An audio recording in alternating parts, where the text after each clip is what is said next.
The following is a presentation of WGN Sports. The beginning of last season was one the Cubs and their fans would certainly like to forget. It took the Cubs a National League record 15 games to earn their first W of 1997. But this, friends, is a new year with a fresh beginning, and the Cubs are looking to make a division run. Last night's win was no April Fool's joke as Mark Clark ended a 7-game losing streak in Miami with a career-high 11 strikeouts.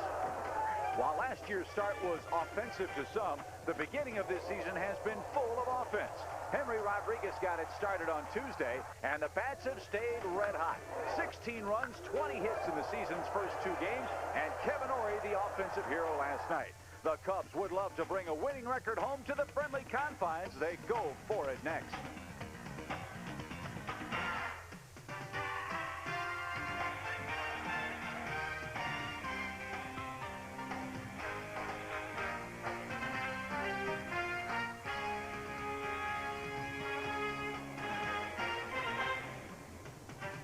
It's time for Cubs baseball, and if you're in the neighborhood down here in South Florida, stop on by. A very small crowd on hand for the rubber match of this 3-game set between the Cubs and the Florida Marlins from Pro Players Stadium. Hi again, everybody. Chip Carey along with Steve Stone. It is a new year, Stoney. Last year's 0-14 start, now obviously a thing of the past, and offense the key for the Cubs in the first 2 ball games. And Kevin Orie is one of the keys. He's driven in 5 runs in 2 games. Yesterday, just missing the cycle. Kevin Orie has hit everything in sight. Sammy Sosa's hitting the ball to right field, driving in runs, and the offense has been a big story. But Mark Clark yesterday, a tremendous start. And Lance Johnson, some great defense in center field as well. But for the Cubs today, another rookie making his major league debut as he faces this Chicago lineup. Rafael Medina takes the hill for the Marlins. Well, Medina came over from San Diego. He was with the New York Yankees before that. And Medina has a pretty good fastball, but last year, just under an 8-point ERA in AAA. I think you'd call this a Venus de Milo team. I like no that. arms I like on that. the Florida Marlins. Very good for a rubber match. All right, Stoney, let's see if we can head back to Chicago with a 2-1 record. Geremi Gonzalez against Rafael Medina. Starting lineup some more from Pro Player right after this. Chicago Cubs baseball on WGN. Brought to you by Budweiser, Beechwood Age for a crisp, clean, classic taste. Ameritech, in a world of technology, people make the difference. Pepsi, Generation Next. ComEd, providing customers with reliable electric service for over 100 years. And by Southwest Airlines, offering low fares and frequent flights. Southwest Airlines, the official airline of the Chicago Cubs. On an all-new Hercules, the legendary journey. When Hercules angers the gods, Get ready for the worst day of your miserable life. it's his friends who pay the price. Sweet mother of Zeus. It's the monster! Hercules, he's the one that can break us free. Now, things are getting down and dirty for the King of Thieves and Yo? on an all-new Hercules, the legendary journey. Sunday at noon on WGN. What do you get from your agent for all that money you overpay on car insurance? Another year to wonder why. Geico, a 15-minute call could save you 15% or more on car insurance. This man represents all the people who switched their car insurance to Geico last week. Sir, please raise your hand. 10,000 times. Geico, a 15-minute call could save you 15% or more on car insurance. The 24-ounce bottle from Pepsi. It's perfect for a lot of little thirsts. Or one great big thirst. Uh-oh, Larkin. Hey, Shaq, thanks a lot. Sorry. The 24-ounce six-pack, only from Pepsi. A little help, please. Somebody? Hey, what's that? What's what?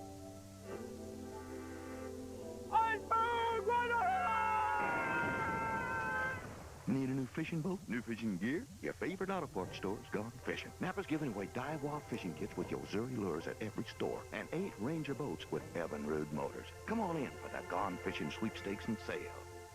Save on Napa motor oil. Now only 59 cents after rebate. Very sparse crowd on this beautiful afternoon for baseball here at Pro Player Stadium. Chip Carey along with Steve Stone.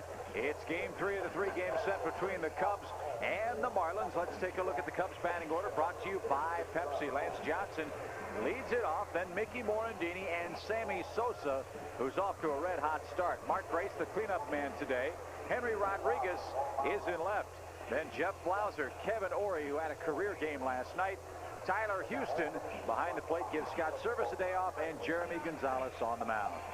And the defense for Jim Leland's fighting fish. Left to right, it's Floyd Kotze and the very dangerous Gary Sheffield. In the infield, Booty Renteria, Consul, and Ryan Jackson again today. And a battery of Charles Johnson and Rafael Medina. There you look at the AAA record at Las Vegas, a very high ERA. This young man, after 5 years in the minor leagues, once highly thought of with the New York Yankees. Then he went to San Diego, and now he finds his way here to South Florida and into the starting rotation. He's got a very good fastball, spotty control. And Lance Johnson. And we're underway with a pitch outside. Behind the plate, Ed Rapuano. Bruce Dreckman at first, Frank Pulley at second, Charlie Williams, the umpire, down at third. Lance hits it in the air to short. And Edgar Renteria will battle the high sky, and there's out number 1. Well, normally the Cubs don't show a lot of patience, but if you show some patience against Medina, you should be in pretty good shape. He has somewhat of a slurve, somewhere between a curveball and a slider. He has a straight change that he's still trying to get a feel for. His fastball by far is his best pitch, and he has a tendency to get the ball up. Mickey Morandini takes his turn and takes high. 1 ball, no strikes. Mickey off to a .333 start on the year. Had a beneficial scoring change after the game last night. Edgar Renteria was originally charged with an error on a ground ball that Mickey hit in the 9th inning. They changed it to a base hit after the game. And that's right through there. There's that good fastball. 2 balls and a strike just underway in South Florida. The Cubs head back home after the game today and welcome the Expos to town tomorrow. And now the count 3-1. The Cubs do win today. They will go over the 500 mark for the first time since late 1996. Well, that's something to shoot for. Strike 2. 83 degrees today, high humidity as you would expect in South Florida, but otherwise a beautiful day for baseball. Now the payoff. And Morandini coaxes a 1-out walk. Well, that's going to be one of the difference this year, Chip, over last year. And I know you didn't see a lot of the games last year, but the Cubs, especially early, wouldn't take near as many walks as you'd like, so they have to have 3 hits in an inning if they didn't hit the ball out of the ballpark. But with Morandini showing patience, you know, Ory's a very patient hitter. They're probably going to draw more walks this year than they ever have. Already 13 on the year. And Morandini gets 1 here in the first inning, and Sammy Sosa is the hitter. This guy feasts in this ballpark. In 25 games, Sammy's hit 6 home runs and has knocked in 17. And he takes a quick strike. Well, you kind of hope that Medina gets the ball down to Sammy. Now, maybe Johnson showed you a little something about their game plan. They went inside with the first fastball to Sosa. And with only .330 down the left field line, it's very inviting for a right-handed pull hitter. That missed high.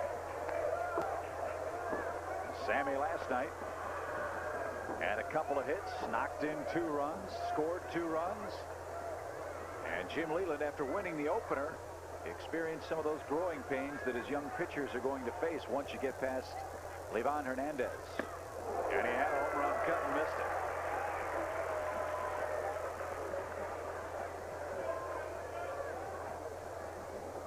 The Medina fastball, and it's a good one. As long as he keeps it above the belt, he's going to be in decent shape against Sammy. If he gets it down, Sammy's going to be in very good shape against Rafael. And in the bullpen, it's blazing. Whoa, look out. 2-2.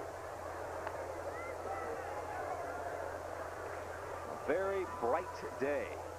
Opening day here, it was very overcast, very muggy. There was a thought there might have been some rain. Very little chance of that today.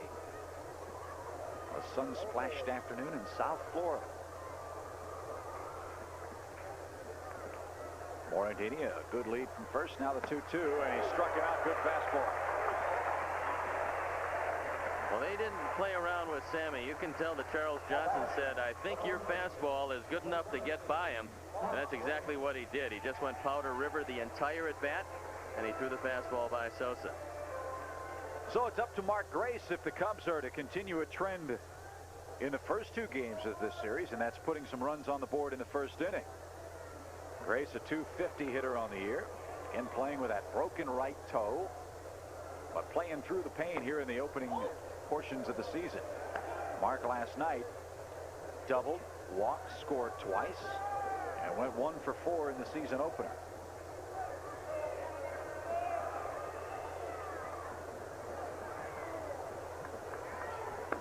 That's downstairs. 2 balls, no strikes to the Cubs first baseman. Well, this heat down here is very good for the foot of Mark Grace. He will not have the same luxury starting opening day tomorrow. Standing room only available tomorrow, and then plenty of seats available for the entire homestand against Montreal and New York. 3 balls, no strikes. Well, this is the wildness of youth that we talked about, and this is going to be one of the hallmarks of this staff. As Jim Riggleman saw his ball club win a ball game last night, and he expects to take 2 out of 3 in this series. And Gracie coaxes a 4-pitch walk.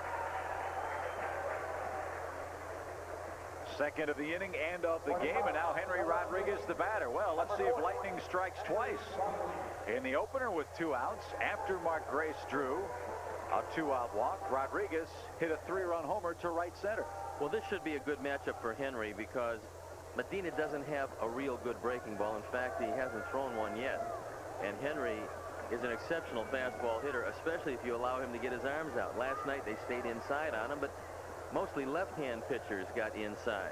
If Henry can get his arms out, he can put a charge into it. And there's a quick strike. Medina, 23 years old, making his major league debut this afternoon. And the hot-hitting Cubs the opposition.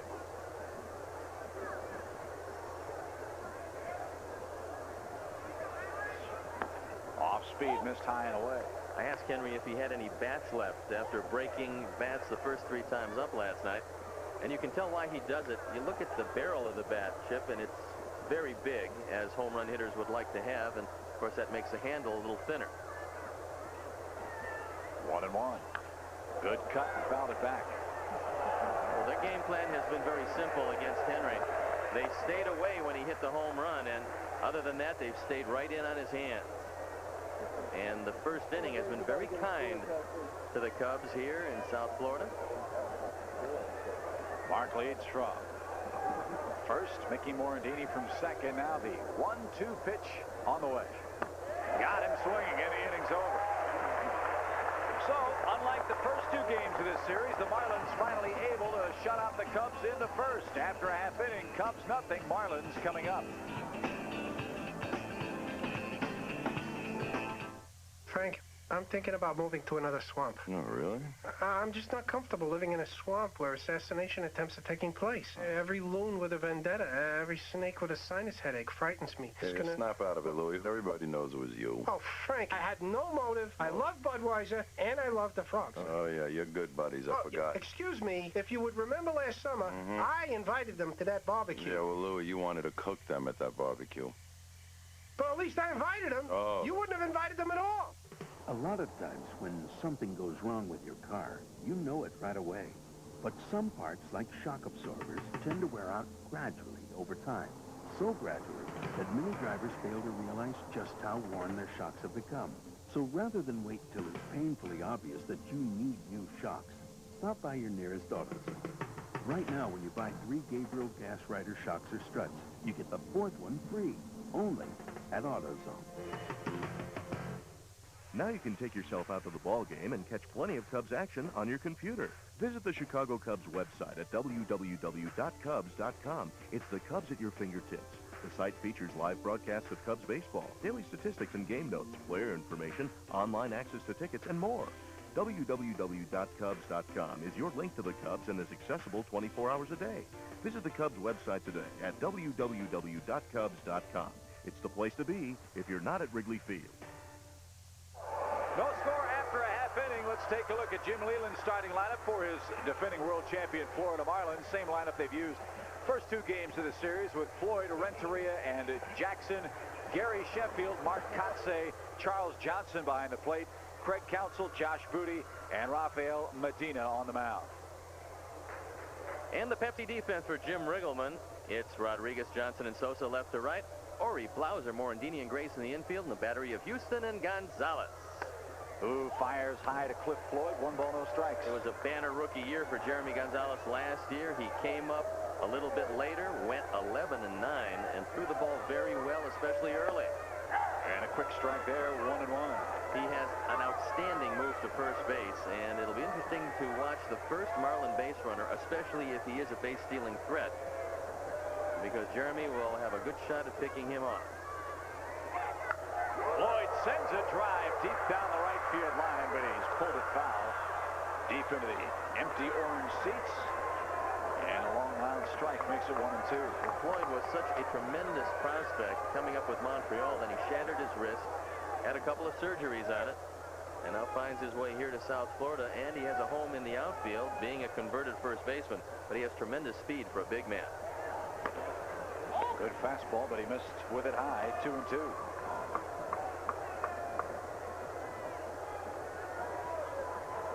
Floyd off to a very good start this season. .333 his average. It's 3 for 9. And now the count full, 3 balls, 2 strikes. Well, the one thing you don't want to do is walk Floyd to lead off the ball game, because you got a real good handler in the bat in Renteria. They can use the hit and run. They can just flat out run with Floyd. And if you don't turn a double play, then you ensure that Sheffield comes to bat in the first inning, something you'd like to avoid. Payoff. Hit hard but foul. And if you have to face Sheffield, you've said that a couple of times already, you feel a little more confident when there's nobody standing on the base paths. Well, that's one of the reasons Mark Clark was able to win, because in 2 situations with men on, he just pitched around Sheffield and left it to Kotsay. What a game he had. He was brilliant last night. A career high with 11 strikeouts. Now the 3-2 again. And he missed with it. Leadoff walk for Floyd. Well, now if Cliff gets a little adventuresome on the base paths, we'll have a chance to see a pickoff as we watch a breaking ball just hang up a little high. And I'm sure that Tommy Sant, the first base coach with the Yosemite Sam mustache, has already informed Floyd about that good move. There's Mr. Clark. A magnificent performance as he earns his first win of the season, first win of the year for the Cubs. And now you try to win the series here in Florida by winning the 3rd final and rubber game of the set. And a pitch high to Renteria. 1 ball, no strikes. Well, this situation cries out for a hit and run for the simple reason that Renteria can hit the ball to right center very well, and he's adept at waiting back and taking the ball behind the base runner. And not a very big lead by Floyd. Look out, folks, 2-0. Well, if you miss another time or two, and now Mark Grace is coming to talk with him, that's what you want to do. And here comes Phil Regan. Again, what you want to do, you want to settle down the youngster and make sure this game doesn't get away from him early. Early in a ball game, a young pitcher, and Geremi certainly falls into that category, has a tendency, Chip, to have so much adrenaline that he overthrows. And when you do that, all of the fastballs stay up high, and you're trying to throw it through Tyler Houston instead of to the glove. So Phil Regan's meeting a brief one. Tyler Houston back behind the plate. You see, Houston wants it outside, and this one buzzes Renteria up and in and well out of the zone. We'll see if the meeting works here with the 2-0 count. It's high, 3-0.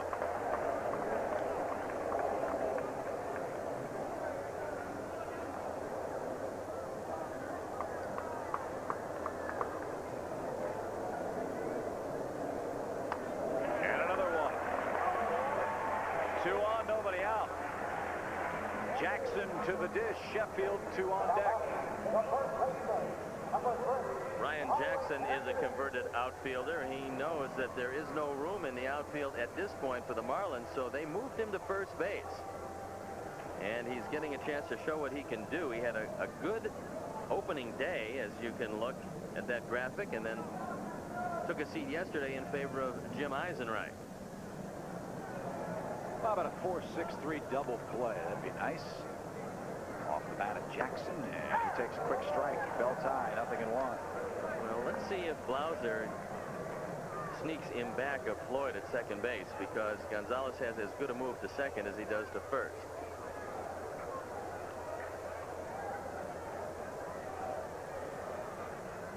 Breaking ball, hammered into left center field, base hit. Floyd's going to round third and score. Lance kicks it to Henry. He'll fire it into second. A solid single to left by Jackson, who has 3 RBIs in 2 games, and the Marlins lead it by 1.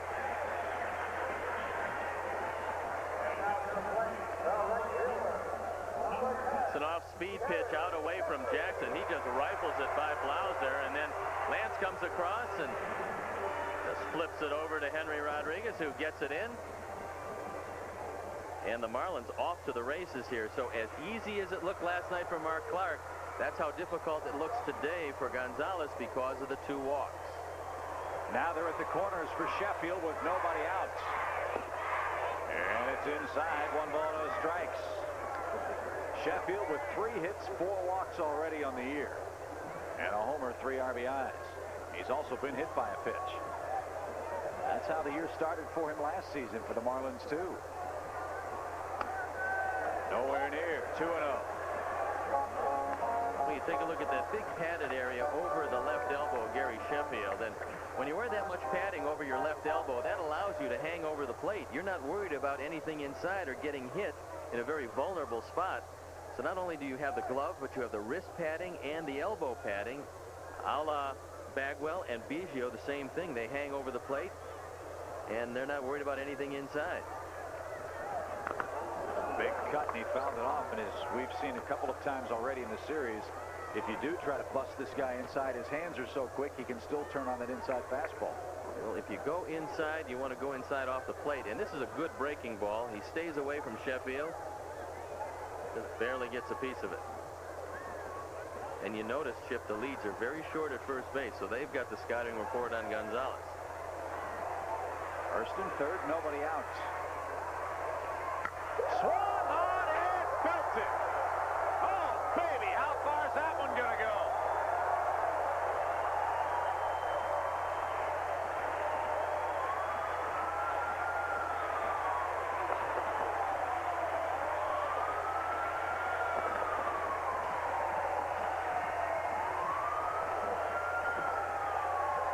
Well, just as Mark Clark followed the game plan yesterday, never allowing Gary Sheffield to hurt him, when you fall behind him, and that's what Gonzalez did, this guy just will kill you. He is the one man in the lineup you have to pick out before the game starts and say, regardless of what you do, you can't let him beat you.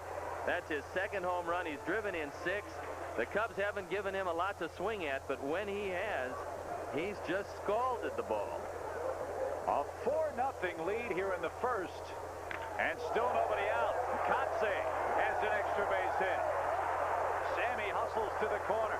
Kotze looks to second, pulls up there, a stand-up double.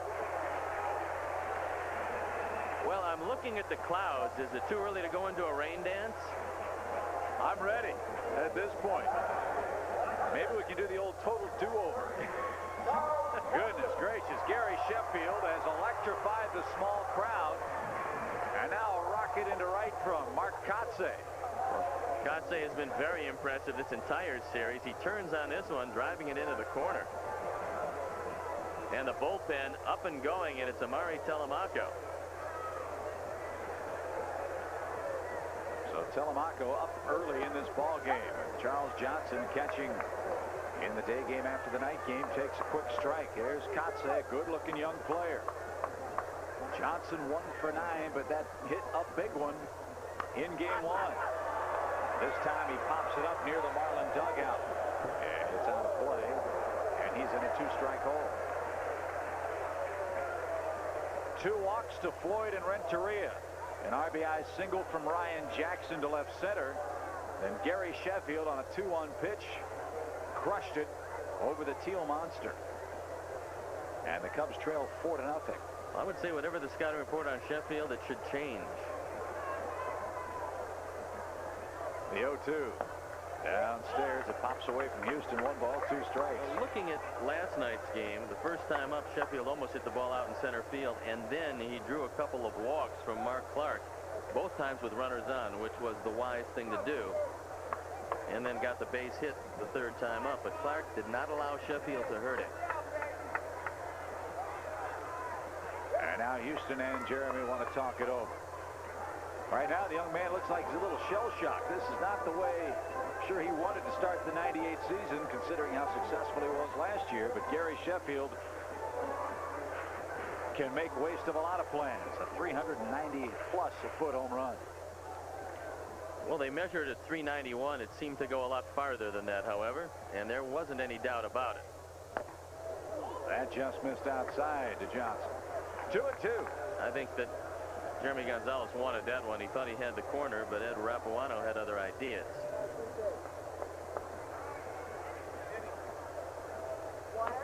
In the dirt, 3-2. And they haven't picked up the souvenir yet. Be there till football season. There's not going to be a lot of fans out there during baseball season. The payoff pitch now. Off the end of his bat and foul. That opened up that section. If you have to pitch to Sheffield, that's the surest way to get a souvenir, because that's where it's going to end up. And he's hit a bullet there. He hit one into the upper deck over the Bob Greasy sign. And another walk. I think Jeremy's getting a little frustrated. He thinks he's shaving off the corners, and it's been a small plate so far, but when you're not around the plate, you don't get these calls. That's a pretty good pitch, as was 2 pitches before. But you know, the first couple of hitters, when he was up and away, down and away, umpire's human being too, and if you don't have real good control, you just don't get the benefit of the doubt. And still nobody out for the 7th man in the lineup. Craig Counsell has been a pest. Couple of triples. And a .440 mark to start the year. This guy's a good-looking young second baseman. Remember that 4.63 you were talking about? The Cubs could use it right here. I'm ready. I'm ready anytime.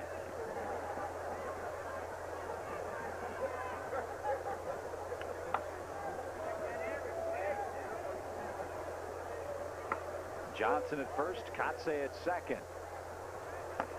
And again, he falls behind. He hasn't been ahead of a hitter yet in the game.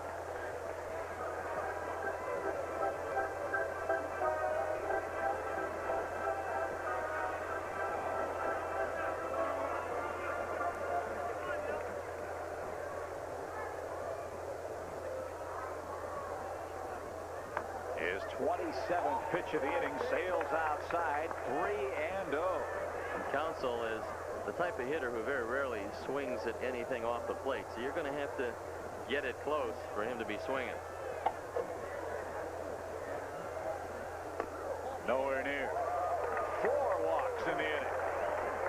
And now the bases are loaded. And that's going to be it for Geremi Gonzalez, as he has to have the shortest outing of his career because he didn't retire anybody. So 4 walks, a single, a double, a home run. Geremi Gonzalez does not get out of the first inning, does not register an out, and Amari Telemaco will come on and try to save the day with Gary Sheffield and the Marlins ahead.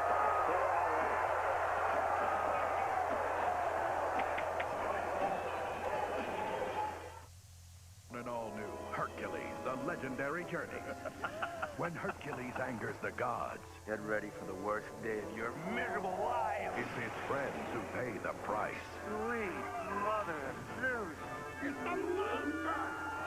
Hercules, he's the one that can break us free. Now, things are getting down and dirty for the King of Thieves and on an all-new Hercules, the legendary journey. Sunday at noon on WGN. Sister have not only changed nights, they've, well, just changed. See what we mean? How did y'all do that? Now it's easier to tell them apart, but it's still hard to keep them apart. I don't know why I even tried. Sister, now on Sundays. Then, Jamie Foxx has a new singing partner, but her preacher daddy doesn't approve. Come here. Thou shalt not kill. Mary J. Blige guest stars. Jamie Foxx after Sister. Sunday night at 7 on WGN. Well, a tale of two ball players there. Geremi Gonzalez tattooed in the first inning, very wild with 4 walks. Gary Sheffield got ahead in the count. You had to face him with 2 runners aboard, and he makes the Cubs pay with a long 3-run homer. And yes, it feels like the dog days already, as the Marlins trying to win the season series here in Game 3. And Amari Telemaco comes in, Steve, in a rather unenviable position. There's no margin for error for him with the bases loaded. Well, Telemaco came in the first game and threw the ball very well in relief of Terry Mulholland and Kevin Tampany. And there you look at last season, one that Amari would like to forget. Yes, he'd like to be a starting pitcher, but he realizes his place is out of the bullpen. And he picked up 2 innings in the opener, gave up 2 hits and no runs. And Booty, a man who's really struggled to open the season. He's 0 for 7 and has struck out 5 times, and has also made a couple of errors over at third base. Well, he hasn't had the ball out of the infield in 2 games, but he did throw his bat very close to the tarp the last time he struck out. But this young man is very strong, a lot of potential, and the Marlins are hoping he comes around. That ball's popped up, but it'll reach the seats. It's 1-1. Well, there's Billy the Marlin. I'm glad to see they finally found his head. It only took him about a year. I think one of the mascots jumped out of an airplane, obviously with a parachute, and the head blew off.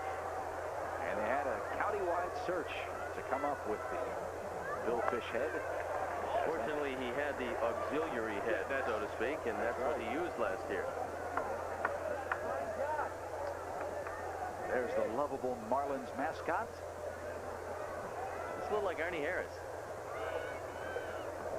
2 balls ahead of strike. Way outside, 3-1. It's a little early for me to be saying that. In fact, feel free. He looks a lot like Ernie when I ask him to pay the check. He has that look on his face.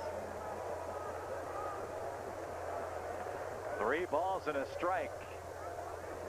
Josh Booty in the driver's seat here. A long first inning. Line drive, base hit. 1-run scores. Johnson will stop at third. First major league hit, and that ball will leave the ball game as Josh Booty, taking advantage of Telemaco falling behind, knowing a fastball had to be forthcoming. He takes it right back up the middle, drives in his 2nd major league run on his 1st major league hit. And the woes continue. A fastball, outer portion of the plate, but when you know it's coming, when the pitcher falls behind and no place to put you, any hitter's a dangerous hitter. And that includes the pitcher, Rafael Medina, who stands in now. Making his major league debut, his mates have gotten him 5 runs to work with here. And he had a pretty good cut.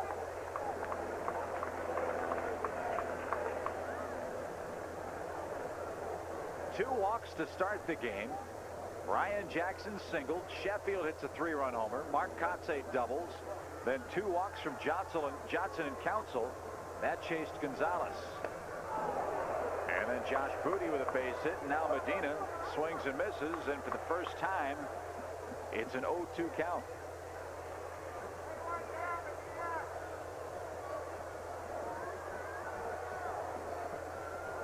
Bases full of Marlins.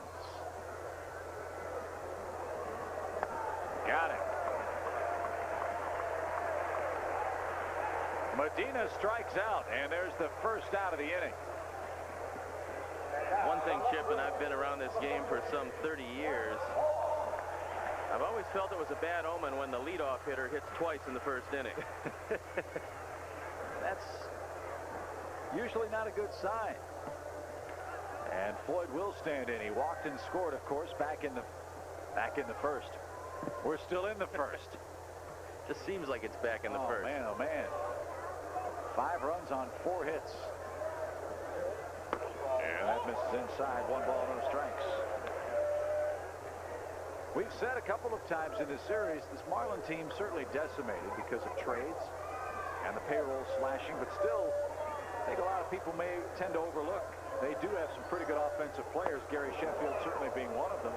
This guy has a chance to have a good year offensively if he can stay healthy. And they'll get Bobby Bonilla back. And so it's not going to be the lineup necessarily where they suffer.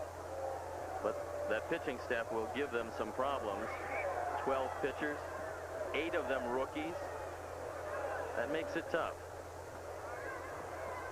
1 ball, 1 strike from Amari. That's bounced foul past first. That one right off the foot of Cliff Floyd, and he's walking rather gingerly. That's what happened to Mark Grace, and he fractured a toe. There's that young Marlin bullpen. Ouch. Mark Grace can certainly empathize with Cliff Floyd.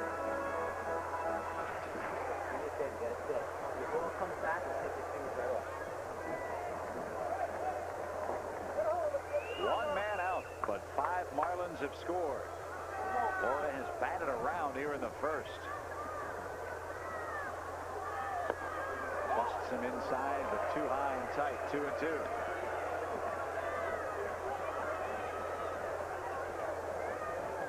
Later on today, the Pirates battle Montreal.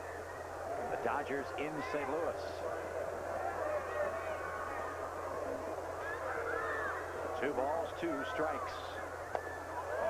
3-2.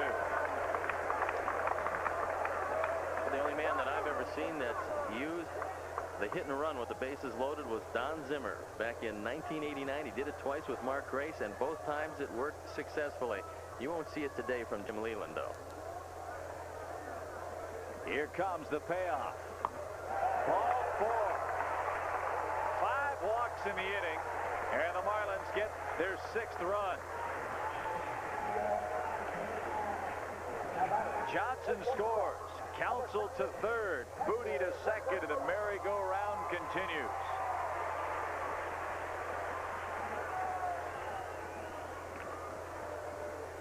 Tells you how important starting pitching is in this game. Kevin Tapani struggled in game 1, got hammered in the first.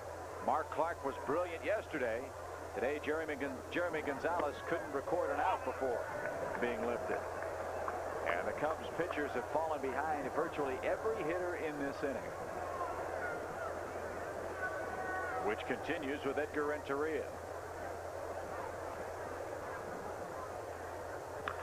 That pitch popped up. Please stay in play. But no chance. Tyler Houston slides and couldn't get there. Tough play going over into the opposition dugout because you know you're getting no help, and Tyler Houston slid on that rubberized surface and fortunately came away unscathed. That was a very difficult play. The ball wasn't up there all that long, and Renteria gets another life. And this being getaway day, Cubs are just hoping this one ends before opening day tomorrow in Chicago. Here comes the 1-1 now. Line fouled on the right field line. It's 1-2.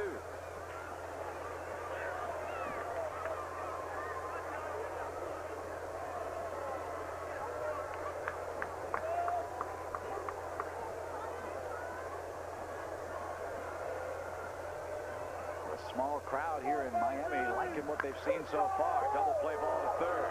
Out at second. Relay to first, and the inning mercifully comes to an end. But not before 6 Marlins score on 4 hits. They got 5 walks. The big hit, of course, Gary Sheffield's long 3-run homer. After a very long first inning, Marlins 6, Cubs nothing.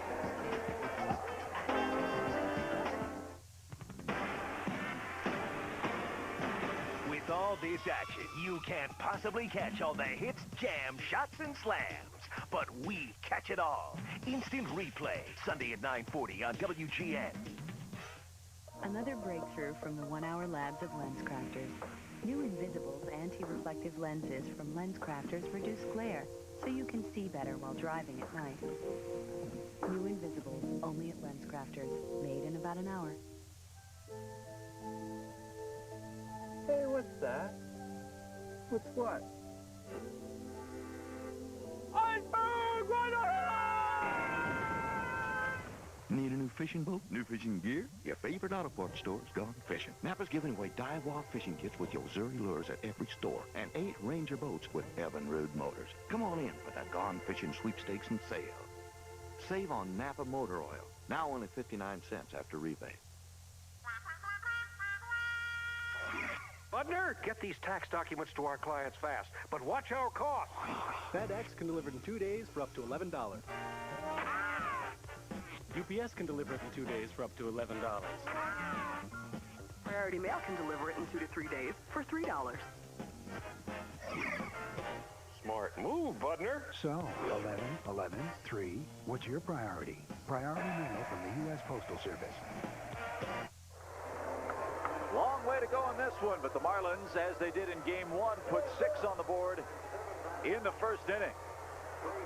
In Game 3 here from Pro Players Stadium, for the Cubs, Blauser, Ori, and Houston will try to get something going against Rafael Medina, who's shown a pretty good fastball to start this game, but he's been wild too. He's walked 2 and has struck out 2, but has gotten ahead of the hitters in his first inning.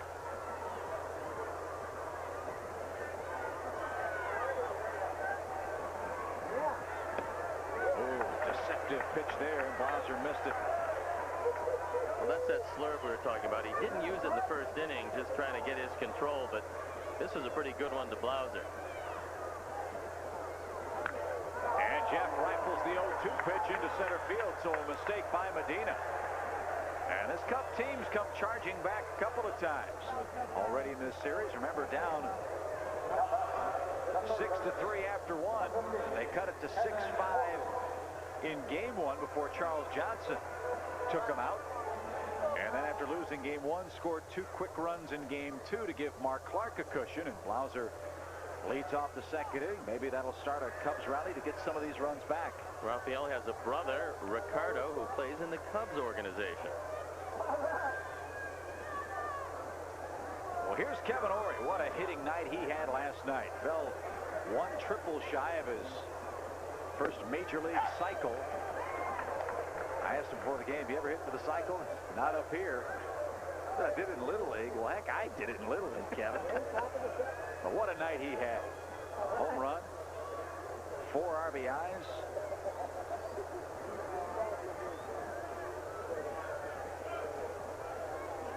That's in the dirt. And the count evens up, 1 ball, 1 strike. Charles Johnson behind the plate again. He's a throwback kind of catcher. Plays the day game after the night game. Great arm, good defensive player. 3-time Gold Glove Award winner. Short lead from Blauser. He's not going anywhere, down 6 runs, and Ori takes inside. One of the reasons why Kevin Ori will be a very good hitter is that he very rarely swings at a bad pitch. For a young man, he's got an exceptional conception of the strike zone. He came up with it. I think it's just natural for him. And you just won't see him expanding that zone too often. Consequently, he's ahead of the pitcher quite a bit. Swung on, hammered toward left. Floyd misjudged it. It's over his head and off the wall. Blauser around second. He's on his way to third. He'll stop there as Ori rifles a shot to left center field for a stand-up double.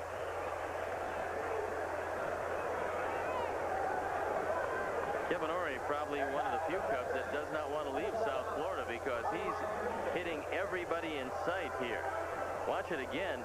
Once again, he's ahead of Medina, 2-1. It's a fastball, inner portion of the plate, and Kevin Ori turns on it. It's not well played by Floyd, but this ball is a rocket over his head, and runners at second and third. Another extra base hit for Kevin Ori. Yeah, we'll have to drag him kicking and screaming to the bus. Tyler Houston, the batter, runners second and third, nobody out. And again, Medina, you made the point. Young guy making his major league debut. He's got a 6-run lead. This thing's not over by a long stretch. No, the Cubs aren't going to score against Medina. Here's a man who completed just 3 of 79 minor league starts, so he doesn't go too deep into ball games. The 1-0. Tyler took a shot at left and fouled it away. Houston hit .260 last year with the Cubs. Very versatile player for the Cubs. You can play him at third, you can play him at first, and of course he catches, and that's the kind of day it is. A sun splashed South Florida afternoon. Break out the sunscreen, folks. You will need it. A ball and a strike. Nobody out here in the Cubs' second. Good pitch.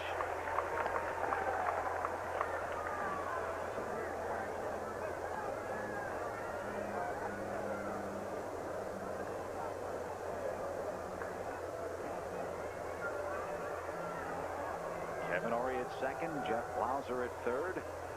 Cubbies down 6 runs early. May have swung at a bad ball there, but he protects the plate and stays alive.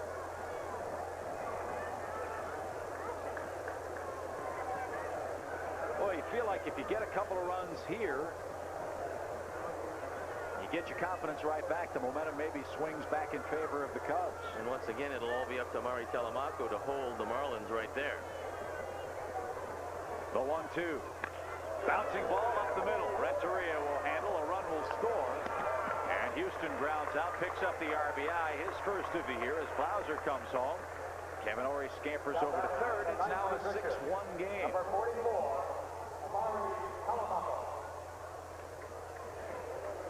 And now Mari Telemaco will stay in the game, of course, and hit in the number 9 spot.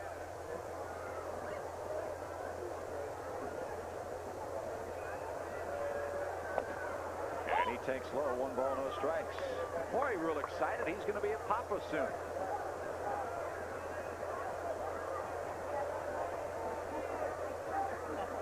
I told him sleep's overrated. And with a 4.5-month-old, he would be an authority on that. 1 ball, 1 strike. Well, Maury takes a long look down at Tom Gamboa, the third base coach, wanting to see if anything is on. There's the set of signs. Flash from Jim Riggleman, Tom Gamboa, and then to Mari Telemaco.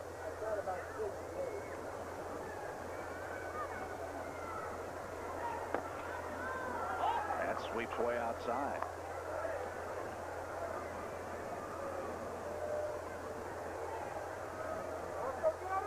Last major league hit for Amari, May 10th of '97 in San Francisco.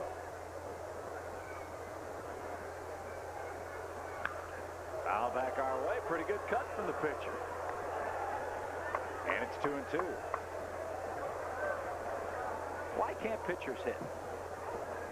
Some of them can and do, and most of them belong to the Atlanta Braves. They've got a wonderful hitting pitching staff, but a lot of pitchers don't concentrate on it. You can be a great hitter, but if you can't pitch, you're not here. 2-2. Pulled him there. Third strikeout. And Telemaco goes down.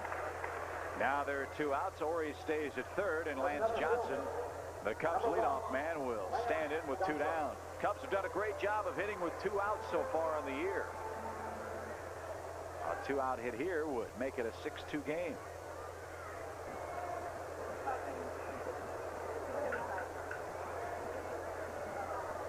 Lance popped out to short his first time up. And takes low. Well, that'll be the challenge all year long for Charles Johnson, because he's got a pitching staff that has some problems getting the ball over the plate consistently, and so he's going to be diving left and right and trying to block everything in the dirt. It's tough to get the ball by this guy. Tried to stop it, but couldn't.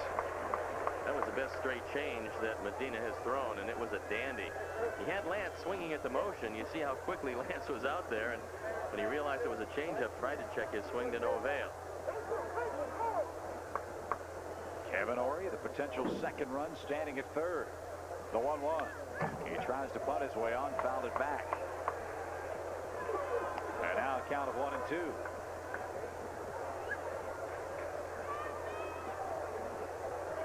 Five Marlin walks in the first inning.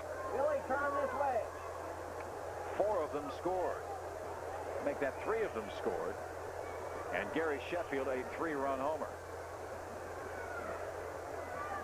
The 1-2. Did he go? Yes, he did. And Johnson is retired. Mr. Medina has been very tough so far. He struck out 4, he's walked 2, but the Cubs scratch out a second-inning run. After 1.5, Marlins lead it 6-1.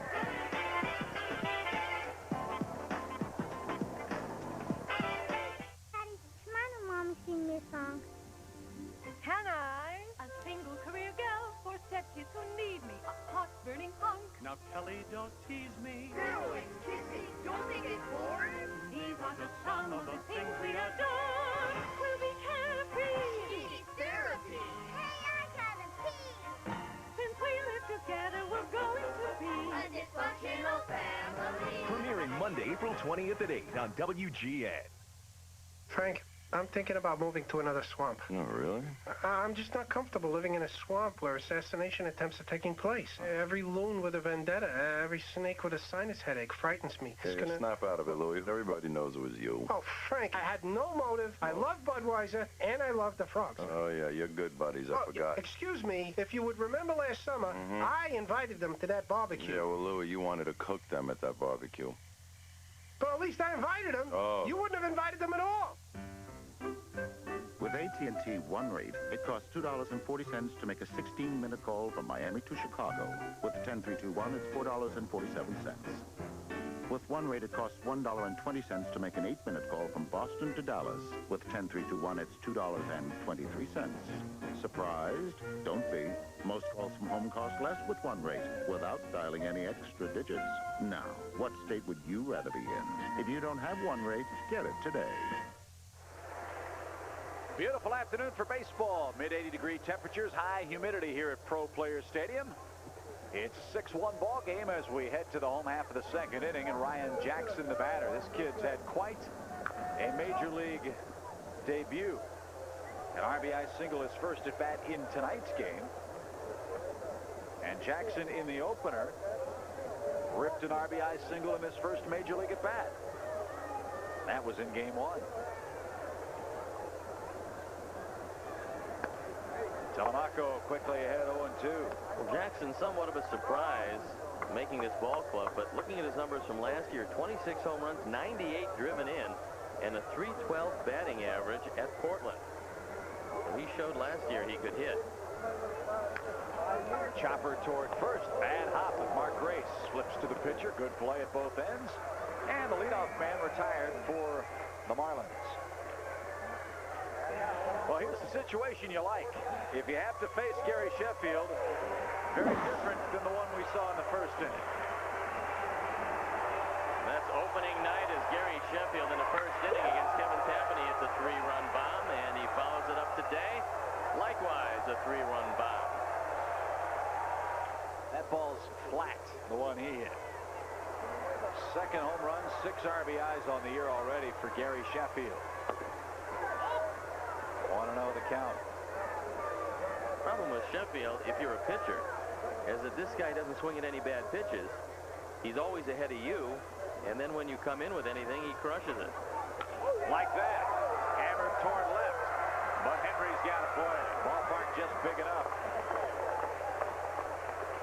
He's one of those guys that people are going to wait to see hit that last time before they head to the parking lot. Well, he just misses this one. Telemaco goes with the fastball. And Sheffield doesn't get it on the sweet part of the bat. He knows that it's not gone. And Henry put it away. So 2 up, 2 down for Mark Kotsay. He doubled and scored. 1-0. 6-1 the score. We're in the home half of the second inning.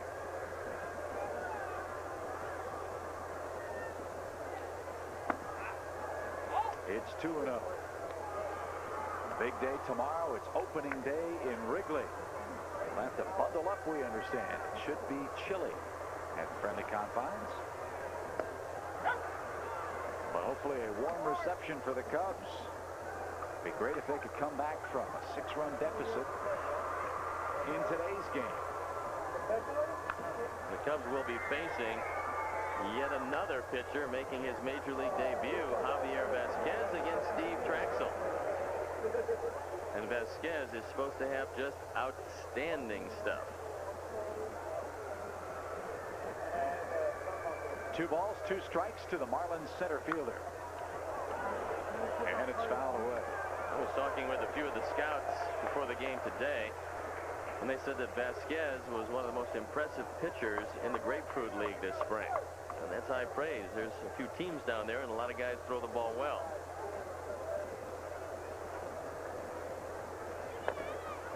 Full count now.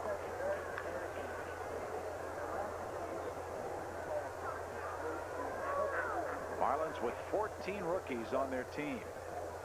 7 more than Tampa Bay. Kevin Ory, good play to his left. Has to fire quickly and does, and the Cubs retire the Marlins in order here in the second. We go to the third. Morandini, Sosa, and Grace will try to chip away at a 6-1 Marlin lead.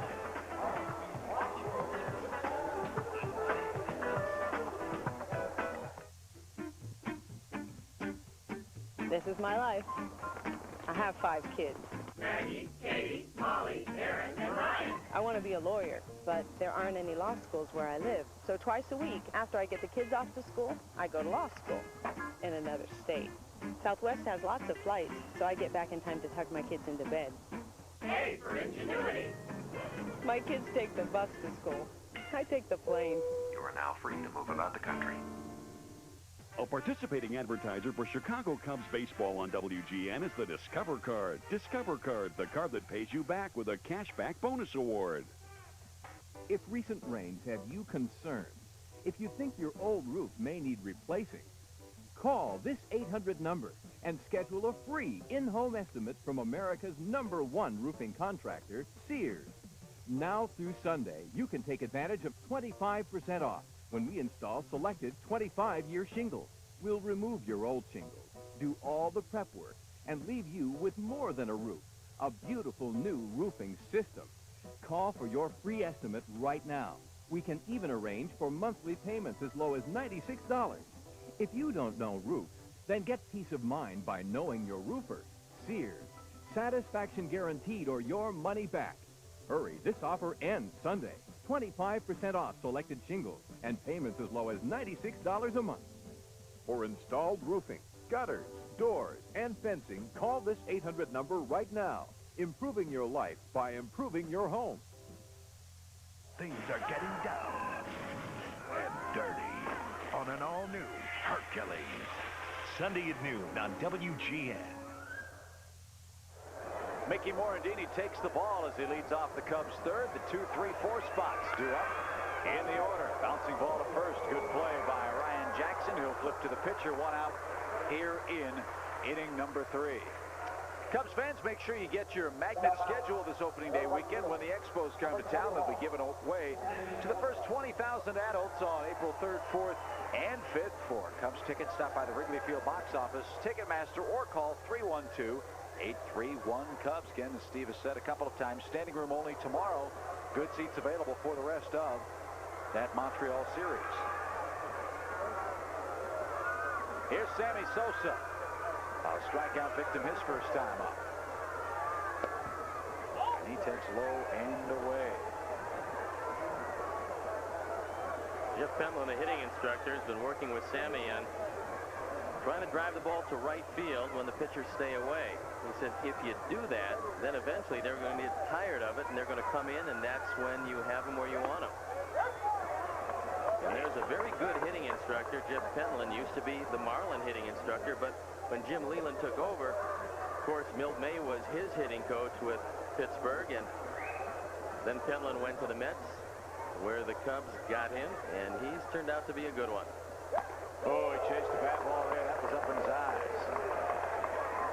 Unfortunately, nobody's going to catch up to a 93-mile-an-hour fastball upstairs, and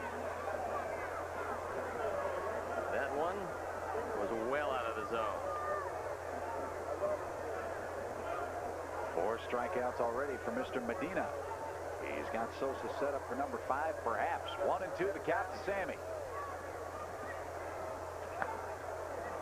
It's 2 and 2. Dodgers and Cardinals are underway in St. Louis. Chan-Ho Park is pitching for Los Angeles in that game. If I'm not mistaken, they're broadcasting that game live back to Korea today. The 2-2. Bouncing ball toward third. Goody backs up. Has to fire quickly and does just gets Sammy at first. Well, Booty had a tough night last night, but he is a very good glove man. And here he gives a step, but he's got a strong arm, as you would expect from an All-American quarterback. And he fires it across and gets it. Before Mark Grace bats, let's pause for station identification. This is America's #1 sports station, WGN, Chicago.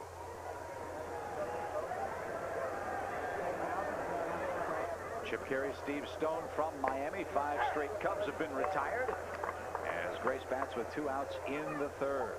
Medina starting to get that off-speed breaking ball over the plate. You know, he's from Panama, is Rafael Medina. Trying to have a right hook like Roberto Duran and a bank account like Manuel Noriega. Wouldn't be bad on either account if he could come away with that. But does he own the canal? The way the salaries are going, you never know. You win 12 games, they back up the truck. 2-2.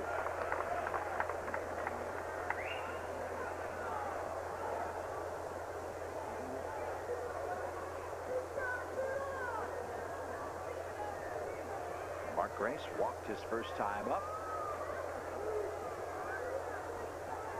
And now Medina are ready to go. Bounce towards second. Easy play for Counsell. And the side retired. 3 up, 3 down. 6 straight have gone by the boards through 2.5 innings. We go to the bottom half in Miami. Marlins with a 5-run lead.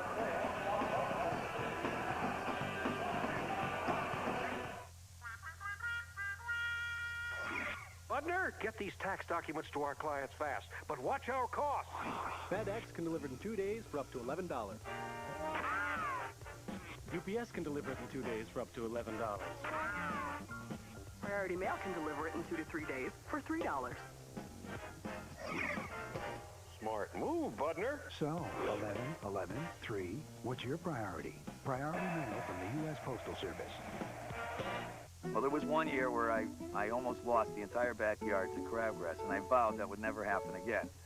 The following year, I did use Turf Builder plus Halts. It not only got rid of the crabgrass, but it also greened up the lawn and thickened it. I used the cheaper brands, but I didn't have the color that I wanted, and I did have the weeds. Look how thick it is. Look at the color of it. There are no weeds. I take the credit instead of Scott's. I call it Louis Lawn. I'm very proud of the results that I get from Scott's, and there will be no crabgrass. It's been a tradition since 1876. Think about that. That's more than 120 years ago that this company started making Budweiser under Adolphus Busch. The family has always put in the forefront, protect the excellence of the product Budweiser. And I think he would be very happy that the generations of his family have practiced what he taught us. 6-1 as we head to the bottom of the 3rd inning. And Dutchie, I hope you're working on the vocal cords tomorrow. Looking forward to hearing you sing the 7th inning stretch. That'll be a very, very touching moment for our family and for our extended family, the great fans of the Cubs tomorrow at Wrigley Field. Charles Johnson swings at the first pitch. Boy, Kevin Ory's got a good glove at 3rd, doesn't he? 1 pitch, 1 out.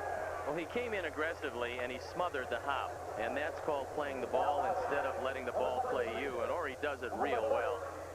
See him reach down, pick out the hop that he wants, and then fire it across. Johnson without blazing speed, and easy out at first. Boy, to think about him having a rookie season where he commits only 9 errors at 3rd base. Pretty impressive. It was a great year defensively, and you bear in mind that he's not playing on the artificial surface, and it looks even better. Frank Counsell takes it low. 1 ball, no strikes. Telemaco's done a nice job in relief of Geremi Gonzalez, who had a disastrous start today. Cubs trying to dig out of that hole. Well, that's his job. He's got to keep them where they are and hope the bats catch up to Medina. Again, coming out of spring, that was the question. What would the Cubs' middle relief look like? How would it shape up so far in the first 3 games?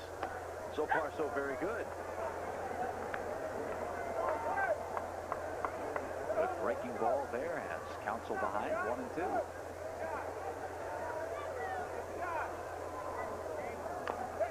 Foul away. At It's off to the Tampa Bay Devil Rays. They've picked up their first Major League victory. Arizona Diamondbacks still looking for theirs, and they've been terrorized by Dante Bichette, who's 8 for 10 in the 2 games, and Vinny Castilla's hit 3 home runs.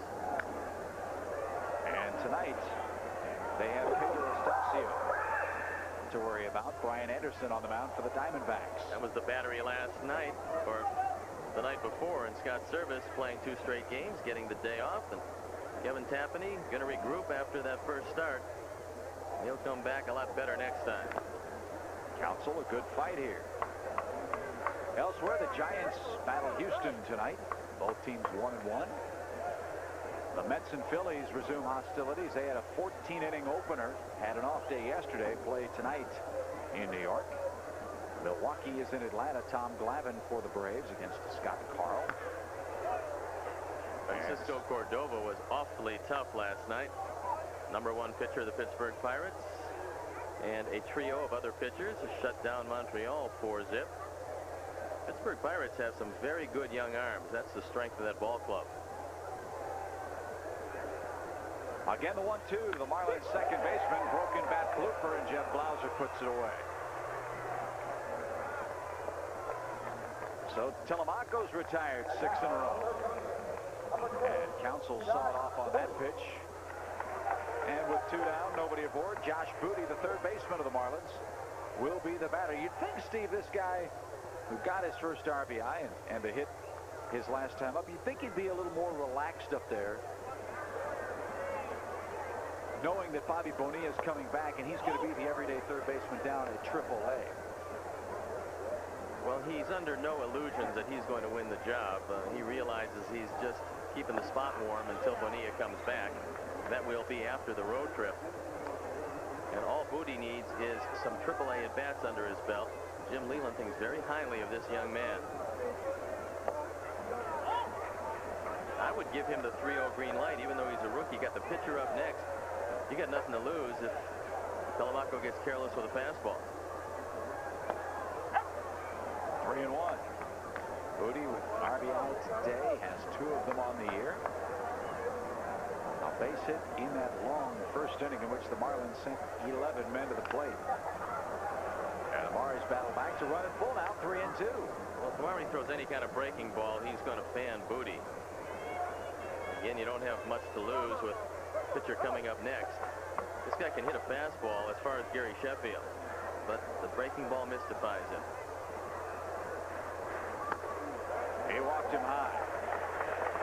6th walk surrendered by the Cubs pitching today.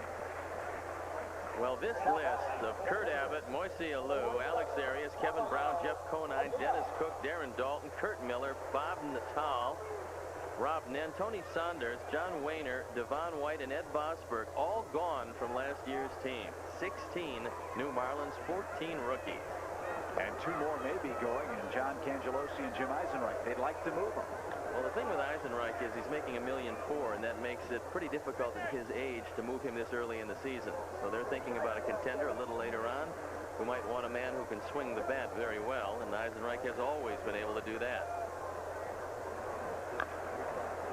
Medina fouls it down the third base line. Interesting story with Medina. He was so highly thought of with the New York Yankees that when Hideki Irabu, who was originally property of San Diego Padres, insisted on playing in New York, Ruben Rivera and Rafael Medina were the 2 guys that San Diego insisted upon as compensation for letting Irabu sign with the Yankees.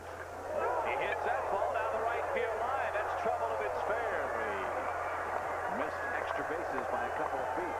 And then when Kevin Brown became available, because Medina has such a good arm, he was one of the guys that Dave Dombrowski insisted on from San Diego, and he came over here in that deal and finds himself, amazingly enough, in the middle of the starting rotation for the Marlins, and Kevin Brown, of course, becomes #1 in San Diego.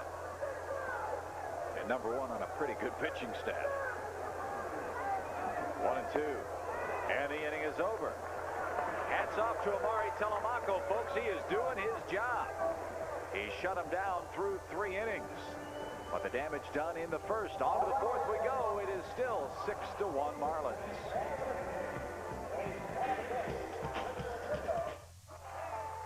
went to my first rodeo when I was 16. Fell in love with it. So, Bill and I fly to rodeos on Southwest Airlines. With fares this low, we are getting to be regulars. Bill wishes I would stay home and play bingo. B11. I tell him as long as Southwest is flying, I'm riding. You are now free to move about the country.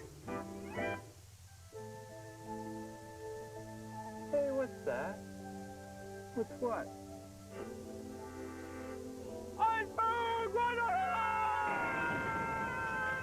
Need a new fishing boat? New fishing gear? Your favorite auto parts store has gone fishing. Napa's giving away die-wall fishing kits with your Zuri lures at every store. And 8 Ranger boats with Evinrude motors. Come on in for that gone fishing sweepstakes and sale. Now get Max Car Care products, your choice, for only $1.69.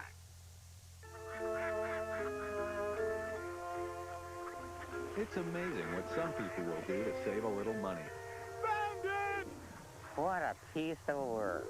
Yet with one call to Geico, you could save 15% or more on car insurance. And considering the alternatives, making a phone call is pretty simple. Amateur. Geico Direct. A 15-minute call could save you 15% or more on car insurance. This is WGN, celebrating 50 years as Chicago's very own.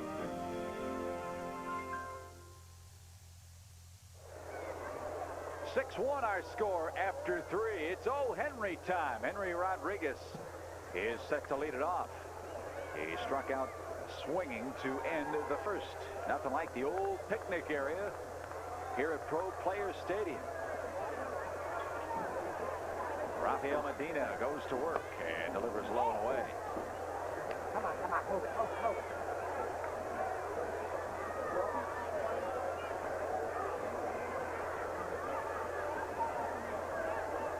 You couldn't have picked a better way for a new Cub to debut than the way Henry Rodriguez did in the opener of this series.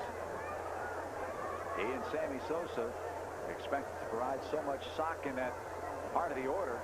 Well, his first at bat for the Cubs was a 3-run homer, and he creams that ball into right center field, but he hit it to the deepest part of the yard. He was right on it, but got under it.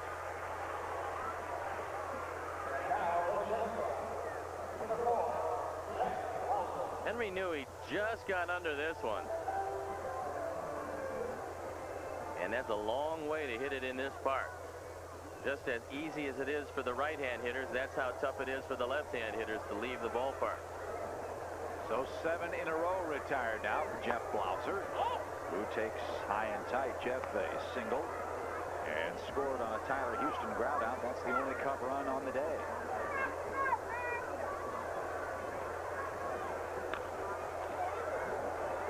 And down the right field line. 1 ball, 1 strike. Gotta like the intangibles this guy brings to your team. He's been around winners. He's been around an Atlanta organization that really struggled in the late 80s until the 1991 season. Blauser was a part of it when they got to the World Series all those years and finally won it a couple of years ago. And certainly the last few years, he's used to going out there with the idea of winning every day. 2-2.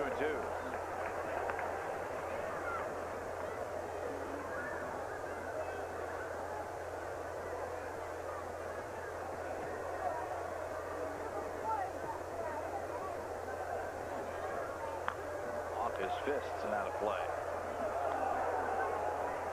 Blauser, a career year last year, finally was healthy.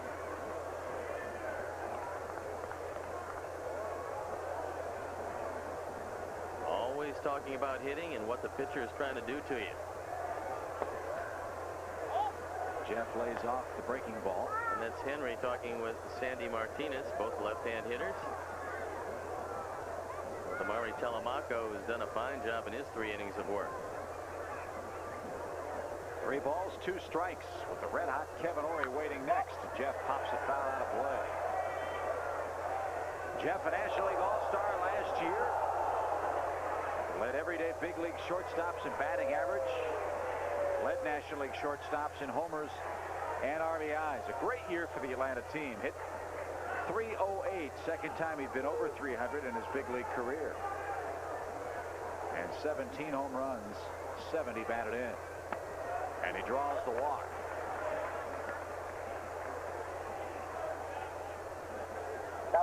So Blauser's aboard. That's the third Medina walk in the game. Let's check out who's cleaning up in baseball. It's brought to you by Hoover.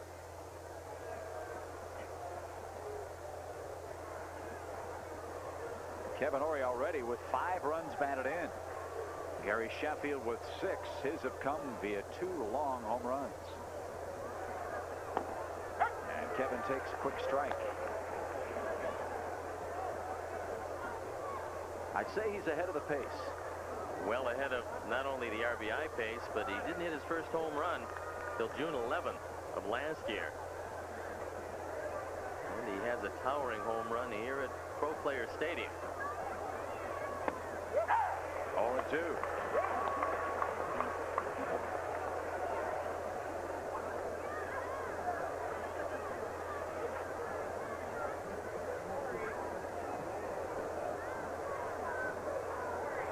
Sammy and Manny talking things over here in Miami.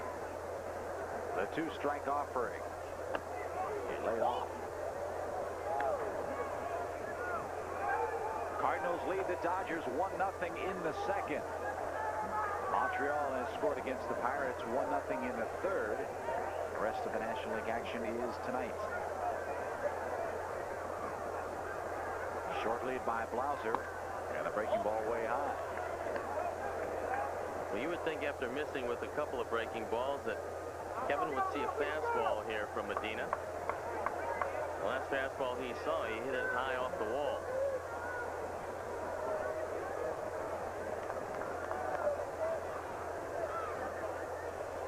Here comes the 2-2 pitch. Bouncing ball up the middle. Renteria can't get that one. It's into center for a hit. He is on fire. Ory 2 for 2 again today. And first and second with 1 man down for Tyler Houston. Kevin did indeed see a fastball, and this one, pretty good pitch. Down and away. He takes it right back up the middle by Renteria. So the Cubs in business here in the fourth. Jim Leland positioning his defense.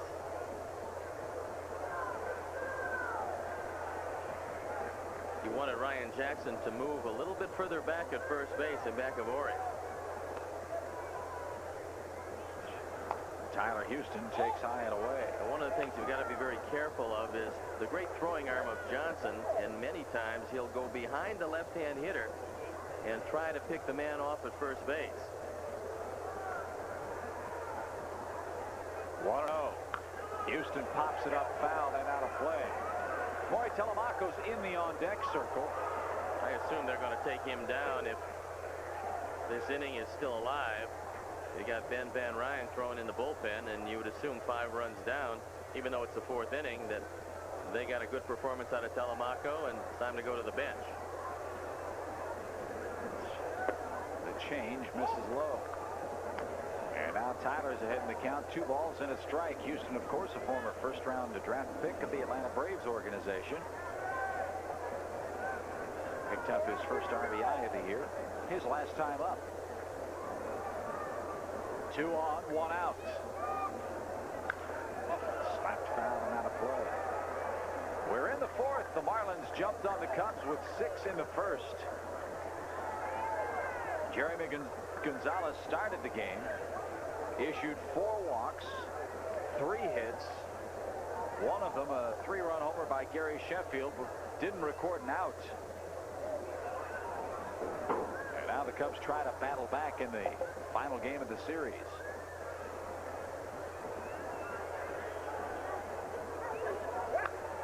He just did stay alive. Well, it's hard to say that there's a crucial inning or a crucial situation, but this inning is important to the Cubs because they have to go to the top of the order for the Marlins in the 4th inning. And 5 runs down. You'd like to put at least 1 or 2 on the board here. Jeff Blauser the lead at second, Ori from first. And a 2-2 offering. Change up, swung on, hammer, deep toward right. Sheffield on the run. It is gone. And a baby Tyler Houston, a long 3-run homer. And just like that, we're back in business. It's 6-4.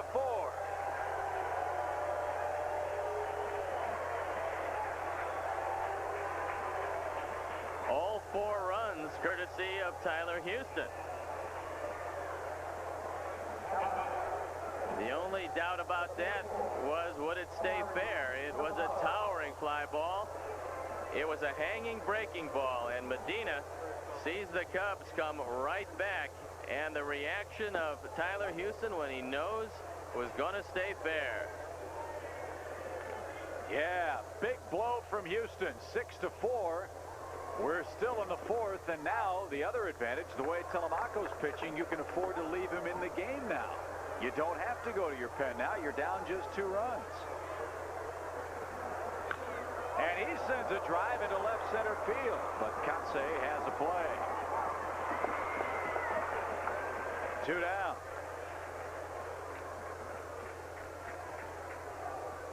Tyler Houston's first home run, a rocket down the right field line, and that's no cheapie. It's 345 down the line in this big ballpark.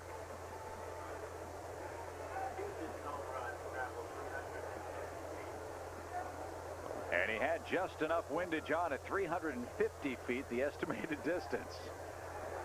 To the top of the order we go, and Lance Johnson, who's 0 for 2, and he takes low. He had a shot at Jim Leland. He knows that really no lead is safe with his pitching staff.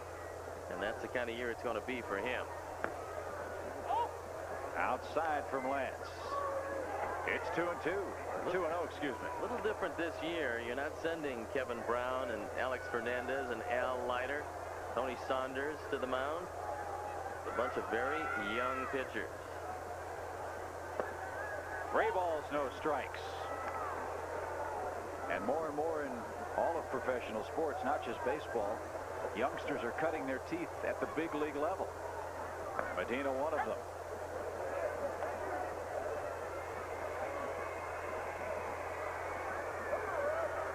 Lance had a great defensive game last night. And now he joins the fray offensively with an extra base hit down the line. He might get 3 out of this. Sheffield over there picks it up. Here comes Johnson around second. He's on his way to third. He'll make it without a throw. Second triple of the series for Johnson.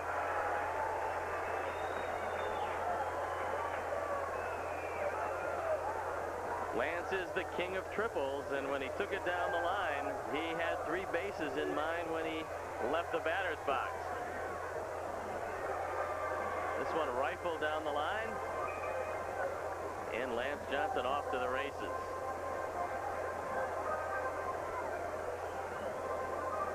So Lance Johnson with his second triple of the series slides into third, and Rich Doobie, the pitching coach, is out chatting with Rafael Medina. Marlin bullpen starts to get a little busy. Last night, Felix Heredia started. They're trying to convert him from a pen man to a starter. Mixed results last night. He lasted just 5 innings. And they had Kurt Ojala, Vic Derensburg, and Oscar Enriquez. Jesus Sanchez throwing in the pen. We saw him opening night, and he was pretty impressive. Mickey Morandini takes high. 2 outs in the inning, but a base hit here makes it a 1-run game.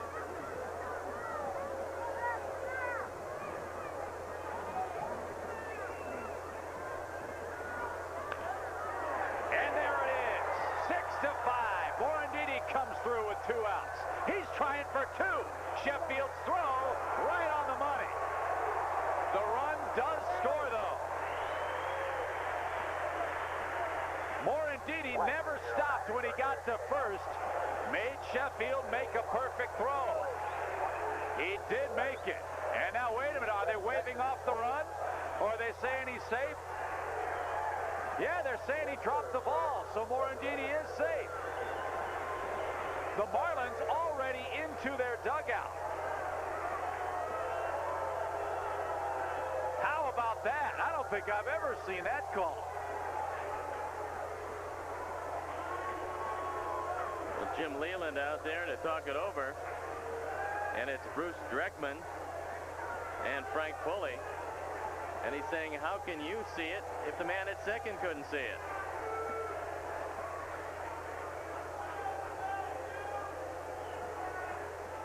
But how about the hustle from Morandini? You don't see many guys challenge a Sammy Sosa or a Gary Sheffield, especially when they come on charging like he did and a short throw to second in front of him.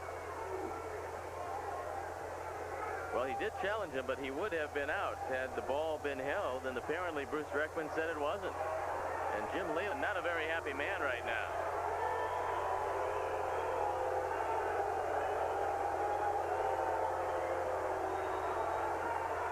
He's about to get run. I don't think I've ever seen a call like that. A bang-bang out safe where the team in its entirety heads to the dugout thinking the play is over, and then they pull him back onto the field. Here comes Medina now. Let's take a look at it again. It's a perfect throw by Sheffield. And Frank Pulley, I believe, called him out. The ball is just waiting for him. And right there, he is out. And yeah, he never dropped the ball. I personally can't understand the call. He was out by 10 feet. I guess he's saying he either didn't tag him or Morandini got the right hand in around the tag. Frank Pulley called him out at second. Now, Frank Pulley, who was the umpire on the call, did call him out. I guess either he missed the tag or he got the right hand in. In any event, it's a break for the Cubs, as Morandini in scoring position now for Sammy Sosa in a one-run game. I'm with you. I saw Pulley say he's out at second. I mean, the ball beat him by a country mile. And for whatever reason, Bruce Dreckman overruled him on the call. It's most unusual. No balls and a strike to Sammy. The Cubs have charged back with 4 here in the 4th. And Sosa pops that one down the first base line. Tough play for Ryan Jackson. Twisting into foul ground. He makes the grab, and the side is retired. But the Cubs score 4 on 1, 2, 3, 4 hits. They leave a runner at second, and after 3.5, Tyler Houston, and the Cubs are within a run.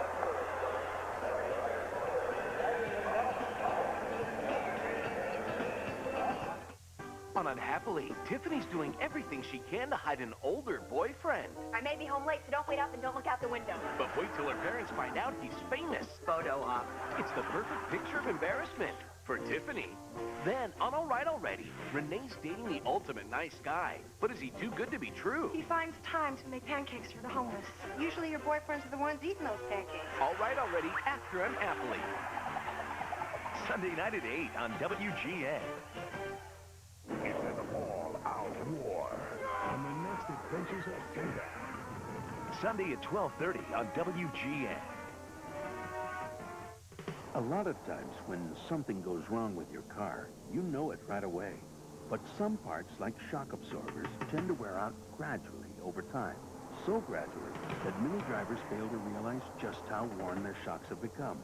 So rather than wait till it's painfully obvious that you need new shocks, stop by your nearest AutoZone. Right now, when you buy 3 Gabriel Gas Rider shocks or struts, you get the 4th one free, only at AutoZone. Frank, I'm thinking about moving to another swamp. Oh, really?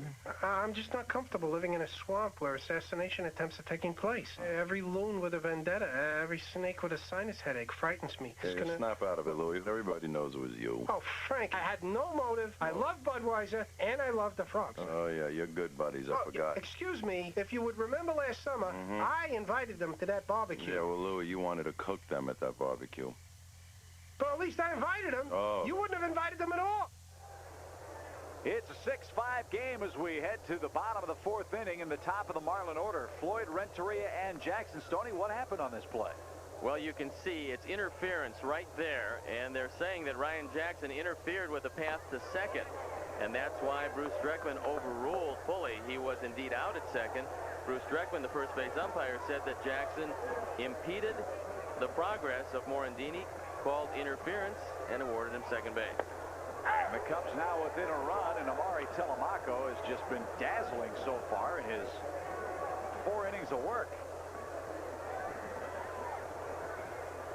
He's given up 1 hit and walked 2, make it 2 hits. If that ball stays fair, it's long gone. It is. And on an 0-2 pitch.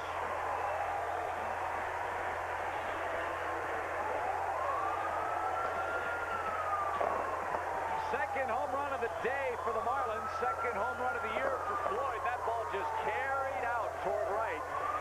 And Florida's lead once again now 7-5. Well, Cliff Floyd had a terrible spring, but the last spring training game he went 4 for 5.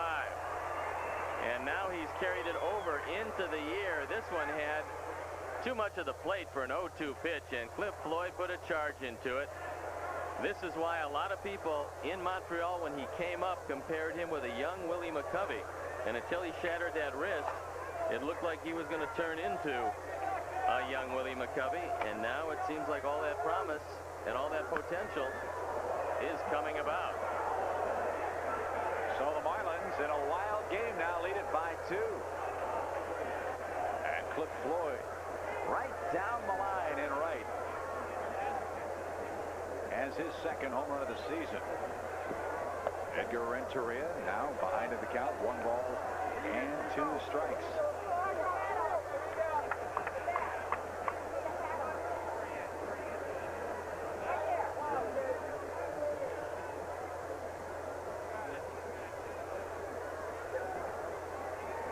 Got him swinging. Nice comeback, Amari. There's your first out in the 4th and the 3rd strikeout in the game. And now, the first baseman, number 3, Ryan Jackson.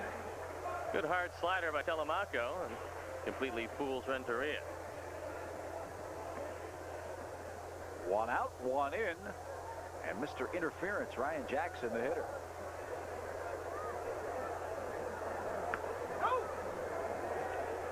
It's anybody's ball game now. Both of these teams very offensive-minded. I guess that's putting it kindly. Swing and a miss.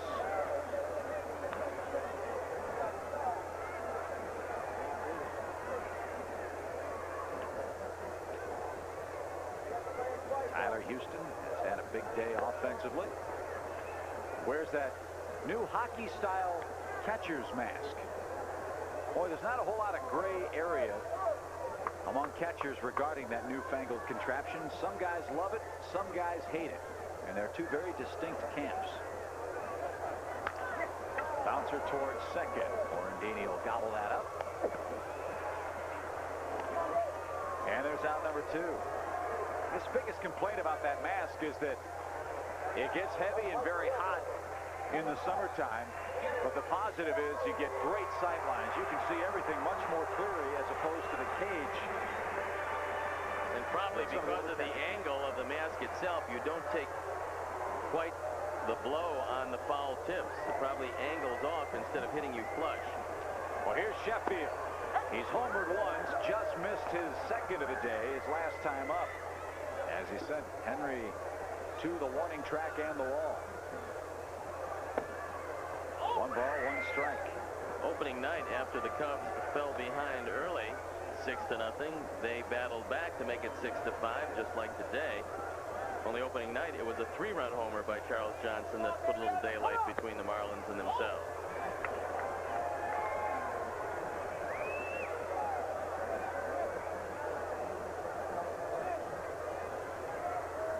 The 2-1. Swung on, hammered again, deep down the left field line. Will it stay fair? It's just in play for Henry, and he makes the grab. Sheffield just missed another one. Just enough room, and he hauls it in to retire the side. No problem. 1 run, 1 hit. Nobody left. A wild one in South Florida. Chicago Cubs baseball on WGN is brought to you by Hoover. Nobody gets the dirt like Hoover. Nobody. I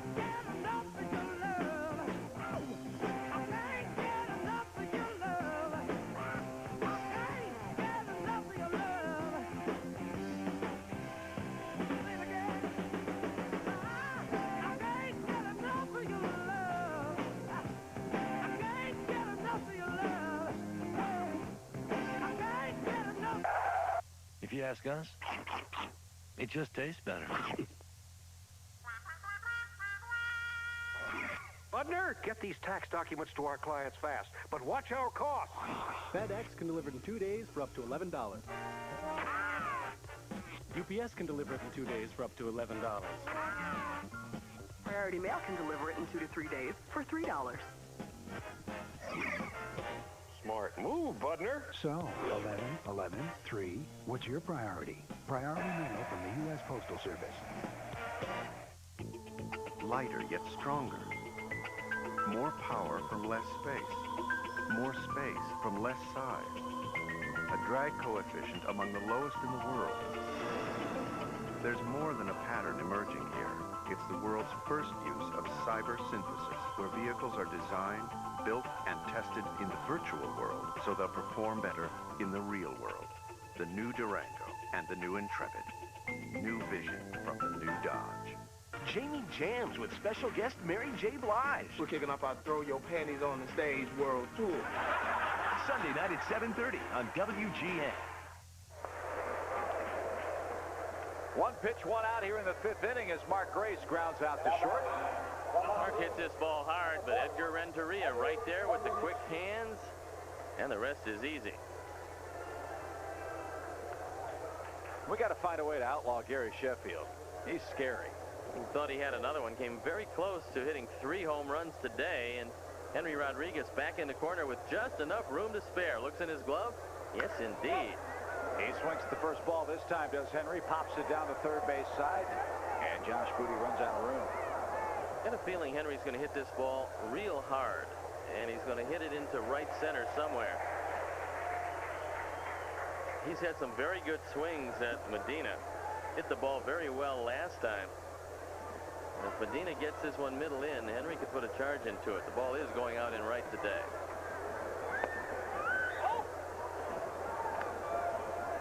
One ball, one strike. Looking at Charles Johnson. That's the fastball inside. Downstairs.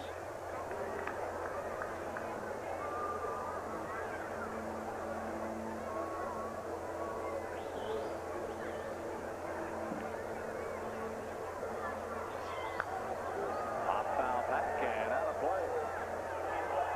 It's 2-2.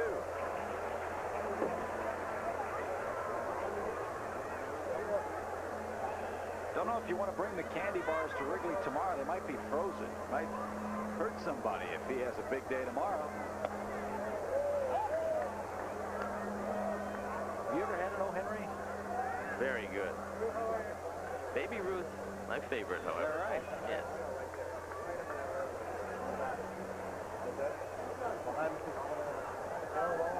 The 3-2. Ripped hard. Into right center. So he's got his first hit of the day. And 7 on the afternoon for the Cubbies. And Jeff Blauser, who has been a very consistent man at the plate this entire series. Jeff's been on twice today. He singled and walked. He scored 2 of the runs. Yesterday, Jeff was on base 1, 2, 3, 4 times, scored 3 times. Opening night, Jeff was on twice and scored once. And again, a very versatile guy in your lineup. Today, Blauser hitting in the number 6 hole. And he takes low, 1-0. I was in New York when they introduced the Reggie bar. And Reggie happened to hit a home run that day, and they threw all of them on the field. 50-some thousand Reggie bars flying all over the field. Took about 15 minutes to clean them up.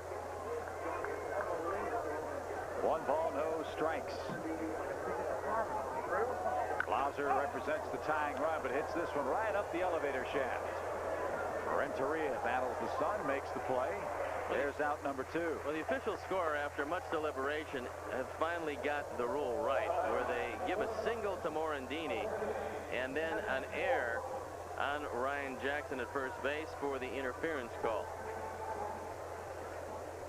So give the Marlins the lone error on the day.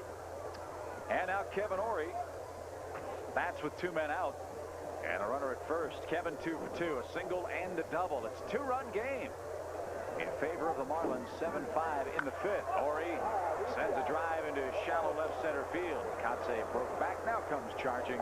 He'll make the play, and the side is retired. No runs, a hit, one man left. We're halfway home in South Florida. The Marlins lead it by just 2.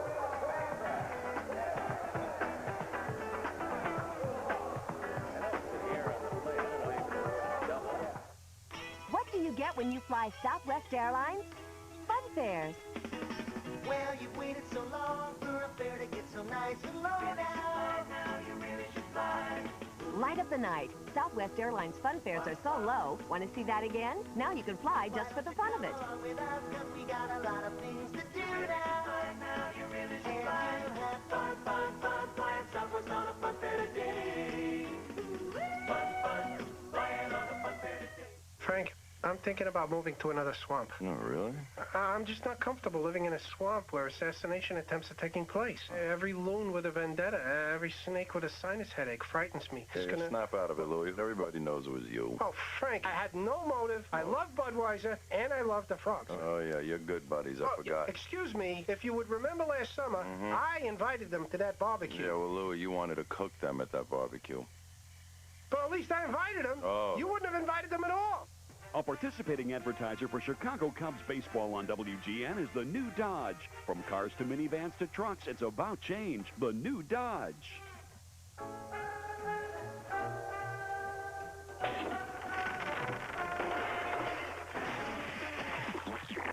Wow, that was almost as good as a Jolly Rancher. Jolly Rancher, it's his head. Anne Klein Eyewear by Luxottica.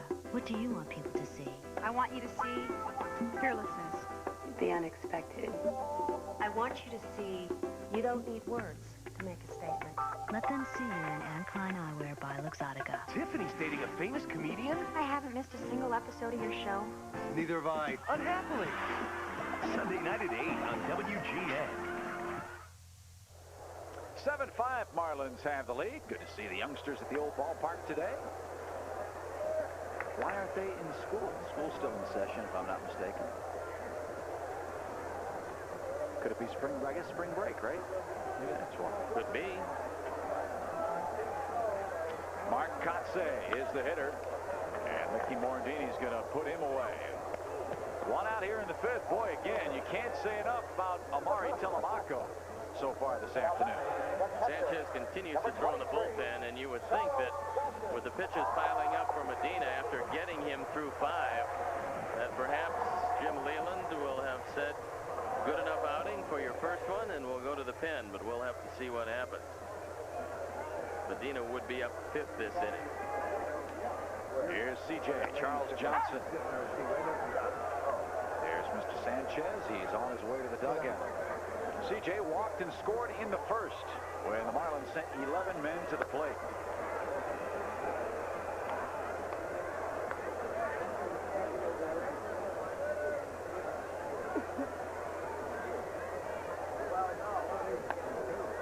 One and 2. Montreal leads the Pirates 2-0. In the bottom of the 4th inning, Jason Schmidt is on the mound for Pittsburgh. Cardinals lead the Dodgers 1-0 as Johnson is retired on strikes. 4th strike for Mr. Telemaco, who has pitched marvelously in relief. Cubs fans, make sure you pick up the first 1998 issue of Cubs Quarterly magazine. This special yearbook edition features Harry Carey on the cover and includes a tribute to the late broadcasting great. It also contains articles and photos previewing the 1998 Cubs. Cubs Quarterly is available at Wrigley Field as of opening day, but reserve your copy of this collectible magazine in advance by calling 800-248-WINS. And remember, accept no invitations. Ask for Cubs Quarterly by name. 2 up, 2 down. Craig Counsell here in the 5th. The last Cubs reliever to go more than 4 innings, Turk Wendell. He went 5 against Cincinnati. July 13th of 95. So relievers for the Cubs don't go very long, but Telemaco doing a nice job of it here today. Remember, he came on with the bases loaded in the first, nobody out. And 4 runs already in. Gave up a single to Josh Booty. Walked Cliff Floyd to score 2 more runs. but since then has been nearly perfect. And with 2 outs, counts the walks, and Josh Booty comes in to the box. And here comes Jim Riggleman. Wants to have a quick word with Telemaco. And it's probably about not getting careless with the fastball. He realizes that Booty has some problems with the slider. Telemaco's slider today has been very good. In fact, both outings for Amari have been terrific. And one of the reasons why Riggs went out there was to give Van Ryn a chance. Because if this inning stays alive, undoubtedly Jim Leyland will go to the bench.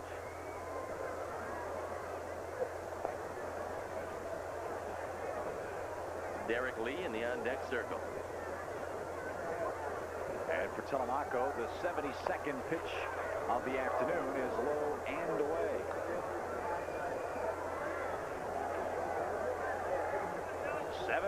Marlins lead it.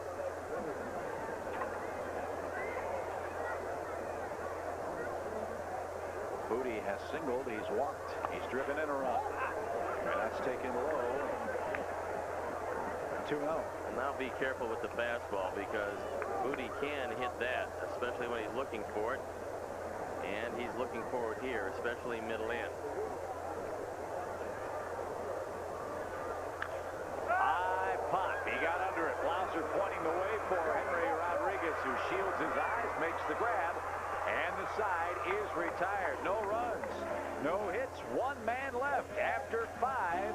Cubs within 2 runs.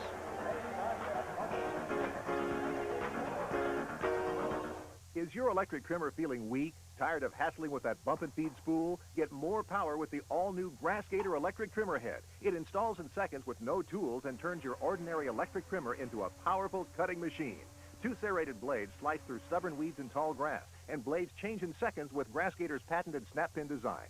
Rains from El Nino guarantee a bumper crop of weeds this year. Fight back with the Grass Gator. If it doesn't have an alligator on the package, you're working too hard. Available at fine home centers worldwide.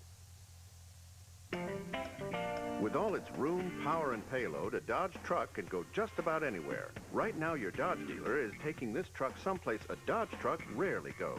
On sale. Announcing the National Dodge Truck Sale, where you can lease this Dodge Ram loaded with a mighty Magnum V8, air, and an automatic for just $229 a month. Or you can lease this hot Dakota Sport for just $199 a month and get a Magnum V6 at no extra charge. Select Dodge trucks now on sale at your friendly Dodge dealer. Introducing a whole new look for Pepsi. You know we wanna drink P-E-P-S-I. You know we wanna drink P-E-P-S-I. You just open a can. Yeah, there's only one choice. So kick back and enjoy. You know we wanna drink P-E-P-S-I. You know All new look, same great taste. Pepsi, Generation Next. This copyright telecast is presented by the authority of the Chicago National League Ball Club, which has right of approval of the announcers and is intended solely for the private and non-commercial use of our audience. Any publication, reproduction, retransmission, or use of the pictures, descriptions, and accounts of this game without the express written consent of the Chicago National League Ball Club is strictly prohibited. Chip Carey, Steve Stone back at Pro Player Stadium. How about these comeback Cubs this afternoon? Well, they came back the opening night. Unfortunately, the Marlins were a little too tough for them, but this one's still in doubt, and Jesus Sanchez in the game. And the Cubs trying to come back from a 2-run deficit. How about the job Amari Telemaco has done in relief? 5 huge innings for the Cubs. 2 outings now for Telemaco. He's done a great job in both of them, but especially today. And Tyler Houston rips another shot into the outfield. This one stays in play, but he's got his 2nd hit in a row on a day when Tyler Houston's provided 4 runs batted in. So he leads off the 6th with a solid single. Sanchez greeted rather rudely by Houston. And now Manny Alexander's going to come on and pinch hit for Telemaco.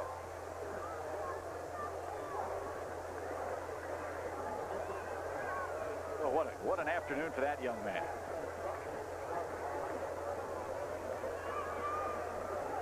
So here's Manny Alexander.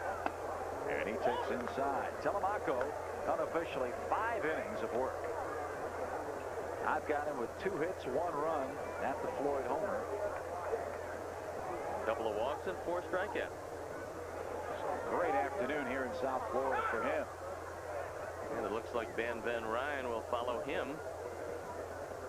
And he did exactly what a long reliever has to do. Just make sure that your offense has a chance to come back, and the Cubs still right in the middle of this one. Alexander checked his swing. They'll appeal, and first base umpire Bruce Dreckman says he went. So he didn't check it in time. 1-1. The hard slider down and in, and Alexander thought he had taken it. Dreckman had other ideas. 1-1. Tyler Houston, the lead over at first. And way outside from Sanchez, 2-1. Again, the Marlins playing in front of that runner over at first. This one well out of the zone from the diminutive Sanchez. They list him at 5'10", just 153 pounds. Did he go around? Yes, he did.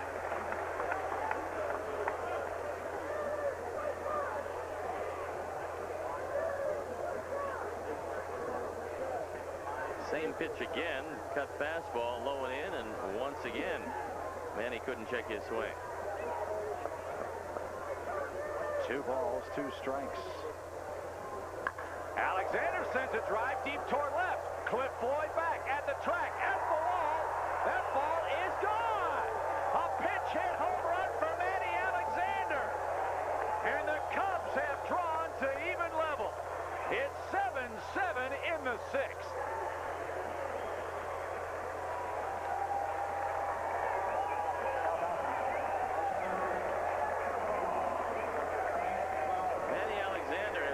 The bench in this series and put some life into the offense, and this time the same slider didn't get low and in. Alexander took it out. It hits the top of the wall, and the Cubs are tied. Lance Johnson grounds to short, and he's retired for out number 1. Manny hit it over the teal monster, hit it in the only spot over there where the hitter gets a break. If you look at the National and the American League scoreboards, in between they have the lineups and the clock. Well, under that, or above that Nations Bank sign, there's a little gap, and that's where the ball just crept over the fence for the long home run.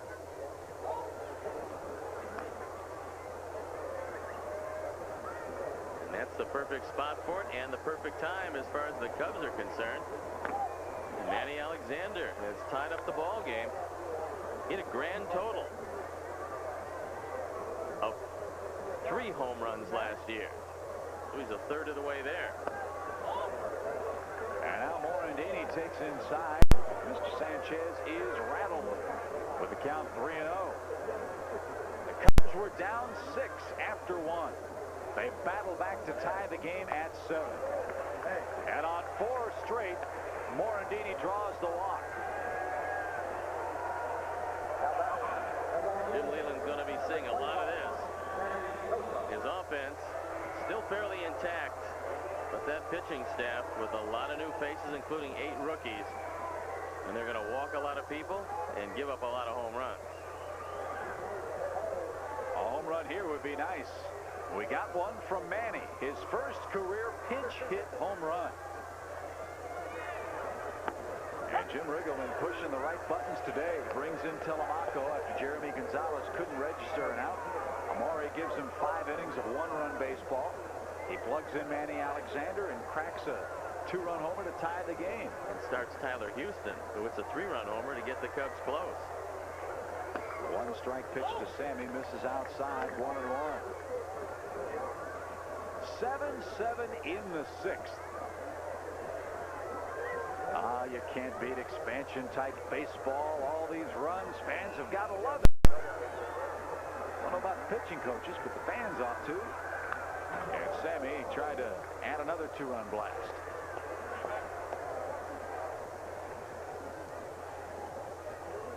You ought to make a comeback. Well, there is a scarcity of quality pitchers around, but unfortunately, most everything works but my arm. Can you throw left? Not well. 1-2. Got it. Out number 2 in the 6th. Sammy's 0 for 4 with a couple of punch-outs.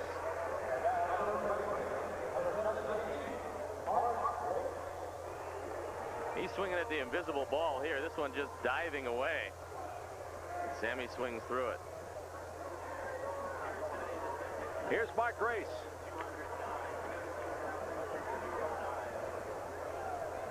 And the first pitch to him, a weak roller foul past first. Bigger crowd today than last night. 17,209. They had 16,877 on opening night, which is what they call the second game of the season down here. 41,000 for opening day, which the Marlins won. 1 strike to Mark Grace. 2 strikes now.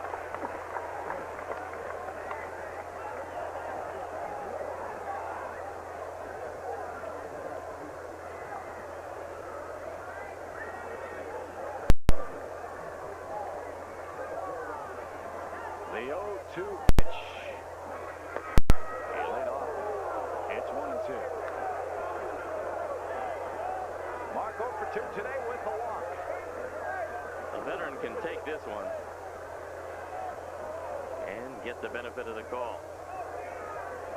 The comeback Cubs have battled back from 6-0. Can they seal the deal? And a pickoff play perhaps, or do we have a balk? We have a balk. And once again, it's Bruce Dreckman. Yeah, he called the balk. Right in the middle of it.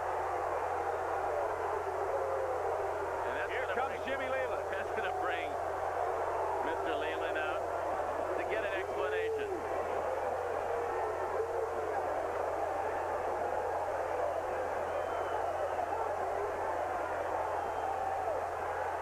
And again, the Marlins came charging off the field once they had Mickey Morandini picked off.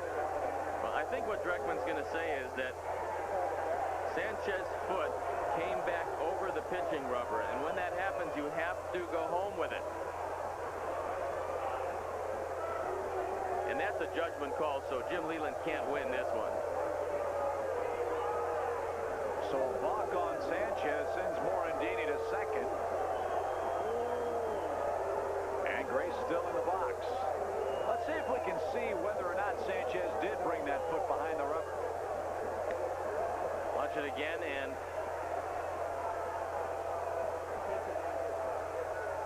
hard to tell from that angle, but apparently from the angle that Bruce Dreckman was looking, it was a balk. Our first rhubarb of the summer. There's another angle. And didn't look like much to me, but I'm not making the call.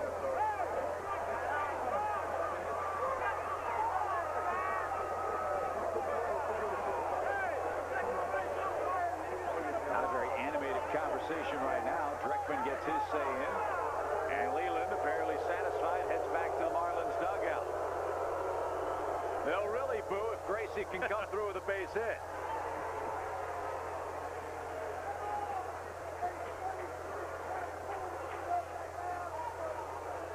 That man's had a fine day today. Ball club came from 6 runs down to tie it. Jim Leland has been on the field longer than Geremi Gonzalez was. The 1-2 is in the dirt. 2-2. Yeah, forgettable outing for Geremi today. Didn't register an out. But he will not pick up a loss today, as his teammates will certainly pick him up by battling back. 2-2. The go-ahead run is at second.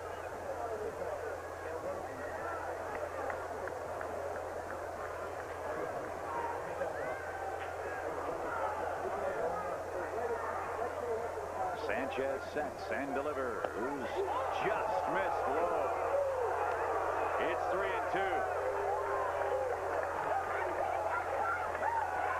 Well, it's been Morandini who's been out at second twice, and both times he was given second base. He's got a huge lead out there now. The 3-2. And a good cut and fouled it away. It's a 7-7 game in the bottom of the 6th in South Florida. Let's pause for station identification. This is America's #1 sports station, WGN, Chicago. A beautiful afternoon for baseball. Could be even prettier if the Cubs could win this 3rd game of the series. Grace, a cue shot. Booty knocked it down. Good play. Didn't panic, threw him out. And that retires the Cubs in the 6th. But the big blow, Manny Alexander's first career pinch hit home run. He hit it in a perfect spot. He ties the game at 7 after 5.5.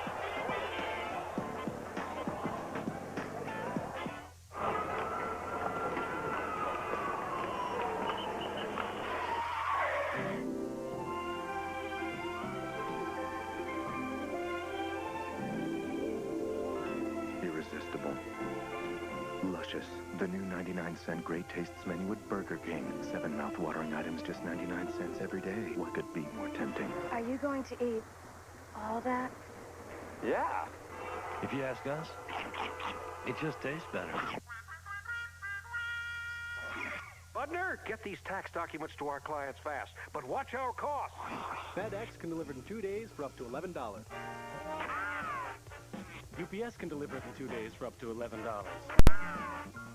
Priority Mail can deliver it in 2 to 3 days for $3. Smart move, Budner. So, 11, 11, 3, what's your priority? Priority mail from the U.S. Postal Service. And let's start with the brewmaster for just a moment. The brewmaster is the chef. And that is the key brewmaster role, to understand the blending of his or her ingredients. Not only he or she tastes the beer every day, there's another person who tastes the beer every day, and that is me. The ability to have hands-on brewmasters working with the finest ingredients gives you Budweiser. On Freno, is there a problem with the principal? She's out of whack because you blackjack? That's how to step back. You're the man. Sunday night at 6 on WGA.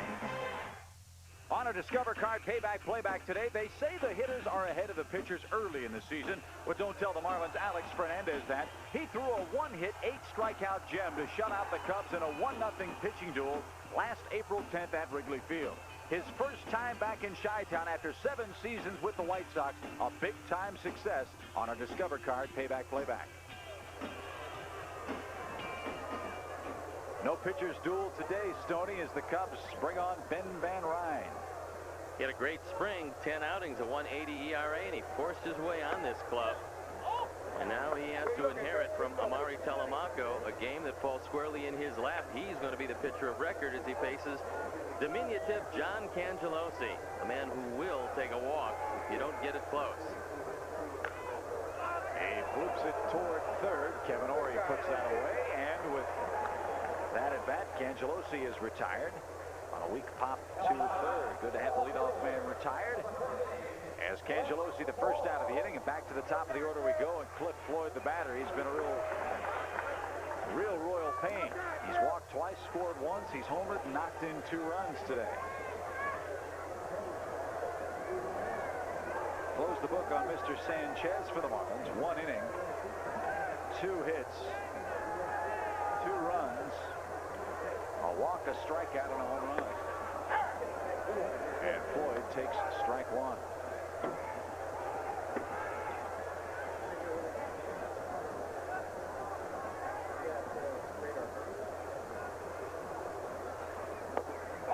That missed low. Is that the multi-digited Antonio El Fonseca loosening up? I think so. My 6th sense tells me that he is down there getting ready. Floyd sends a cannon shot to straightaway center, but Lance Johnson flips the shades down at the last moment and puts it away for out number 2. 2 up, 2 down for the shortstop Edgar Renteria. He's walked and scored. He's wrapped into a double play and has struck out swinging. Well, this would be a big, big game for the Cubs to win. Certainly would give them the confidence that if they did fall behind early, they could battle their way back. Just the fact that it's a tie game has to give this offense the idea that no opposition lead is really safe.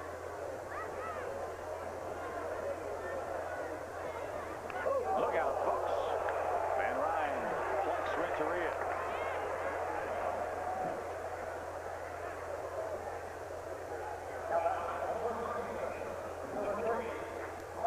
Renteria's all right. No way to get out of the way of this one. And here's the biggest out of the game as far as the Cubs are concerned. With no right-hander up in the pen, if you don't get Jackson, you've got to face Sheffield with the left-handed Van Ryn, and that's not a real good thing to happen. Every time he's been up, he's scared us half to death. Speaking of Mr. Sheffield, and Renteria maybe not all right. That caught him square in the left leg.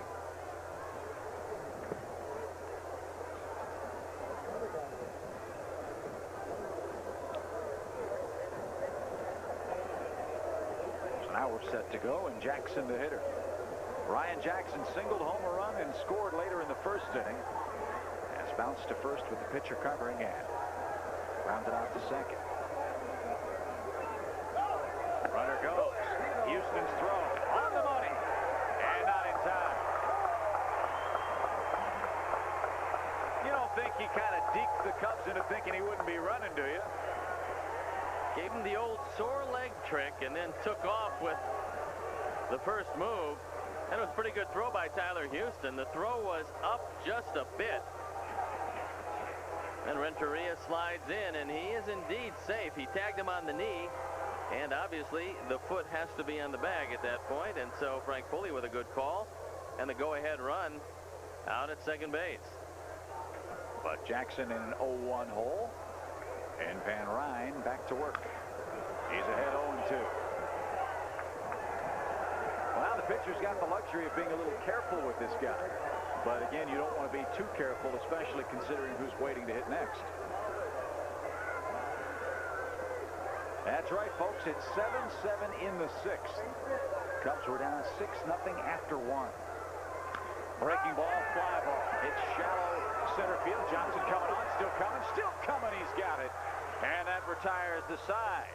No runs, no hits. A hit batter, one man left. We go to the 7th inning. Let's get the lead, folks. It's 7-7.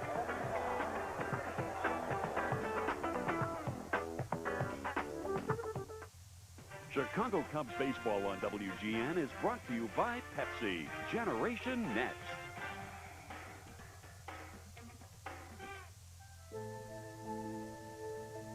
Hey, what's that? What's what? Iceberg runner! Need a new fishing boat? New fishing gear? Your favorite auto parts store's gone fishing. Napa's giving away die-wall fishing kits with your Zuri lures at every store. And 8 Ranger boats with Evinrude motors. Come on in for that gone fishing sweepstakes and sale. Now get Max Car Care products, your choice for only $1.69. What do you look for in grass seed? Quick results? We seeded it with Scott's seed last fall. As soon as I planted it, boom, it just came in. A really terrific lawn? And it feels like crushed velvet under your feet. It's wonderful. How about weeds? Bargain brands can contain thousands of weed seeds that can ruin your lawn forever. You can spend $1 or $2 less for a bag of seed. But you don't want weeds in your grass seed. Scott's Premium Grass Seed, 99 and 99 100% weed-free for a beautiful lawn guaranteed. The ultimate Derek Jeter dream date. First you call a girl. Tell her that you're preparing a perfect candlelight dinner for her. I throw on some R&B. I can't cook, so I'll order some food. Tell them to give me the works and put her on my Discover card. Splash on a little cologne. Throw on your apron and the Discover card cashback bonus. It's the icing on the cake. What else would she want to do but to watch highlights of us winning the World Series in 1996? It pays to Discover. To apply, call 1-800-IT-PAYS-TO. Accepted where you see the Novus sign. Jamie Jams with special guest Mary J. Blige. We're kicking off our Throw Your Panties on the Stage World Tour. Sunday night at 7:30 on WGN. A little peck on the cheek for dear old Dad. Little girl's having a great time here at Pro Player Stadium. And it's 7-7 as we go to the 7th. If you're planning a group outing during 1998, and if you have a group of 20 or more, then Wrigley Field provides the perfect setting for corporate, family, or social outings. Plenty of seats are available. Make your plans now and be sure to ask about special discounts given to groups of 50 or more. For group ticket info, call 773-404-CUBS. Second appearance this year for Antonio L. Fonseca. He pitched an inning and 2/3 of perfect baseball against the Cubs in the opener. And he of the 6 fingers and toes, or is it 5 fingers, 1 thumb? We still haven't gotten the definitive answer on that yet. But he faces Henry Rodriguez leading off the 7th inning. And a rifle shot up the middle. Good start in the Cubs 7th.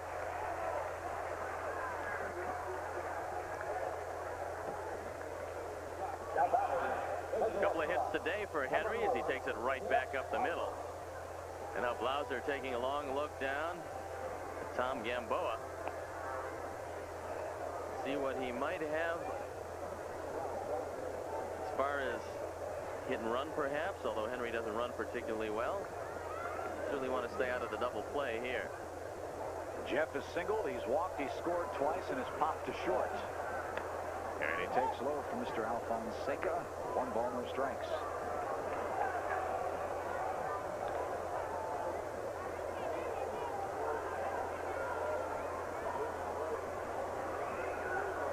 Alfonseca, big man, 6'5".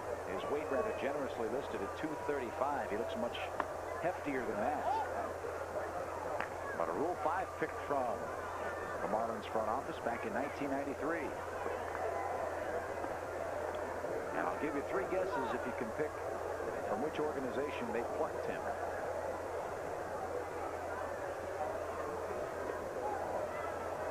The 2-0 to Jeff. He's right through there. The Expos. Well, Dave Dombrowski very familiar with the Expo organization, as is Gary Hughes. And they've done a nice job of bringing some people over. The 2-1 runner goes. They play hit and run, and Jeff fouls it off. It's 2-2.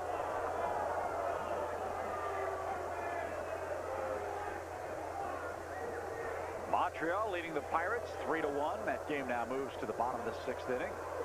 The Dodgers have picked up a run against the Cardinals. It's 2-1 St. Louis in the top of inning number 5 as Mark Peixoto starts to loosen up. Later tonight, the Padres are in Cincinnati. The Phillies and Mets hook up at Shea. Houston hosts the Giants. Colorado is at Arizona. And Milwaukee and the Braves get together on Don Sutton's 50th birthday at Turner Field. The Hall of Famer Don Sutton. And hats off to Don. Tremendous honor. And also congratulations to Jaime Jarrín, fine Spanish broadcaster, Los Angeles Dodgers, also in the Hall of Fame. Blauser, a little blooper down the right field line. Jackson gives chase, and it's out of play. Jaime, a wonderful man. I was very happy to hear that he had been selected to the Hall of Fame, the broadcaster's wing. And a much-deserved honor. Don Sutton, 324 Major League wins. Boy, they really relax the standards when you can sneak into the Hall of Fame with those kind of numbers. I wonder what uniform or which cap he'll go in under as Blauser swings and strikes out. Alfonseca retires Blauser. Will he be a Dodger or an Angel or a Brewer or an Astro? I would say the majority of those wins came with Dodger blue, but who knows?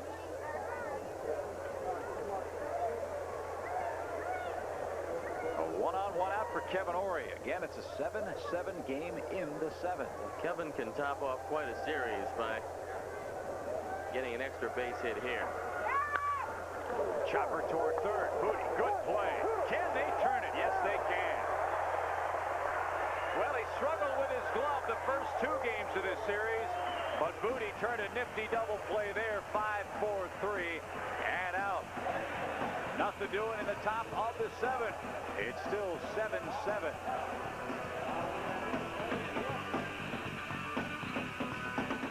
The little touch of a heartfelt love song. Make it in the key of a romance gone wrong. Mix it with a heart that has waited too long. Southwest is flying into Nashville. If it has a groove, we can two-step, honey. We can rock and roll till it ain't even funny. If it's kind of blue, we can still save money. Southwest is flying into Nashville. Sing another train song, take another pain song. Everybody sing along. Fly Southwest to Nashville for a song. Here's an easy quiz. Which car has the highest horsepower and most interior room? Good. And with $1,500 cash back, which car has the lowest price? Very good. Or instead of cash back, Dodge Neon comes with what low financing rate? Very, very good. And what can this rate save you over 60 months? Correct.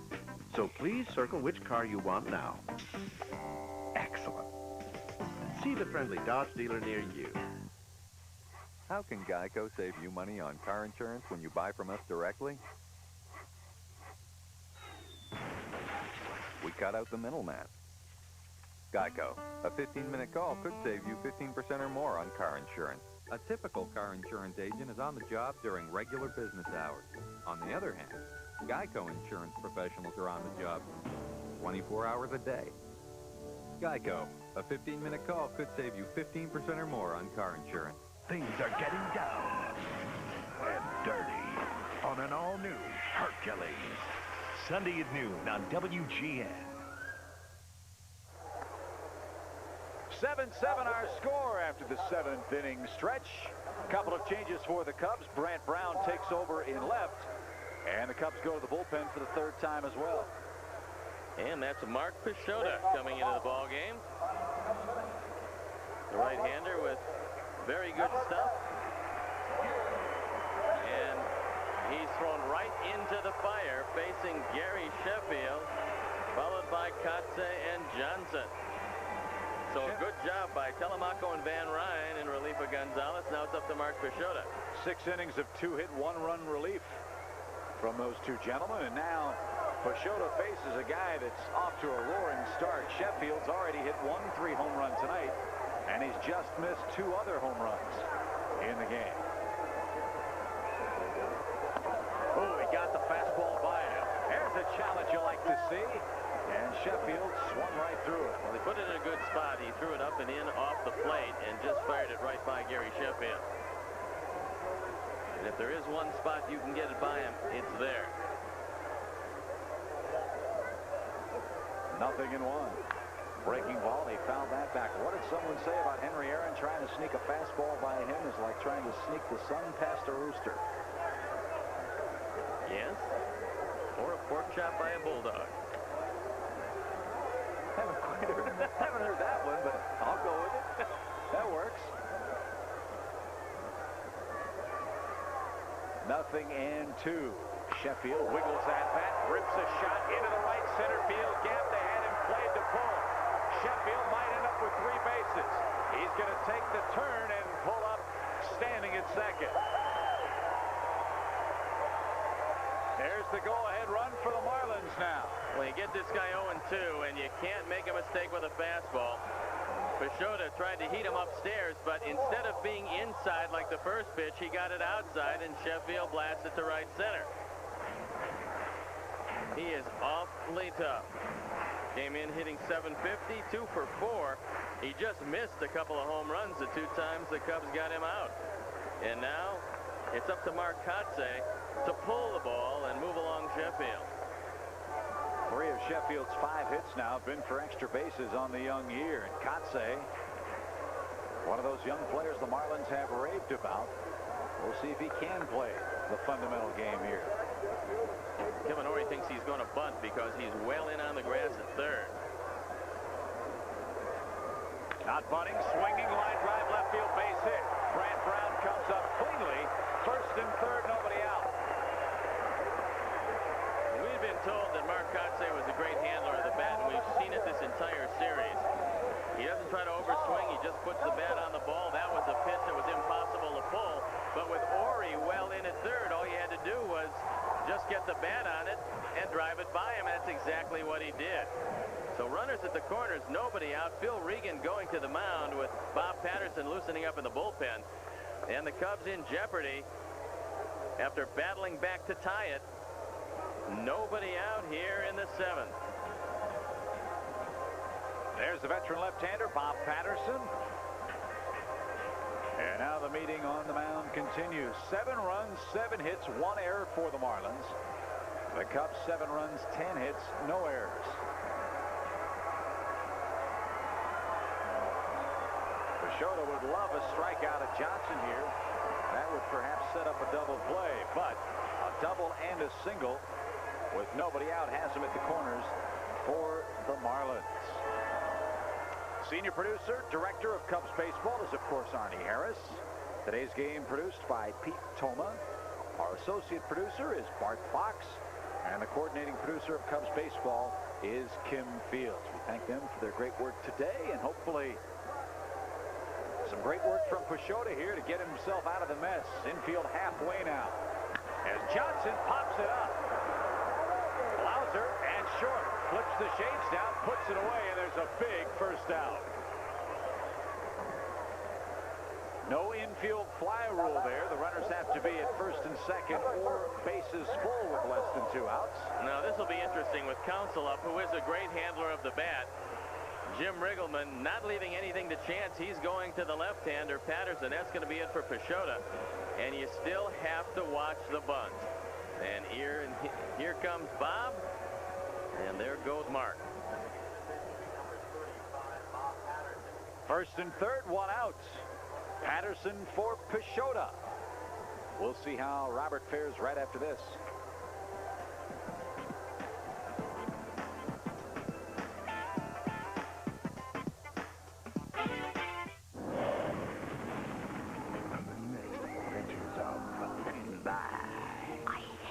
Sinbad's worst enemies lead an army of evil. What the devil?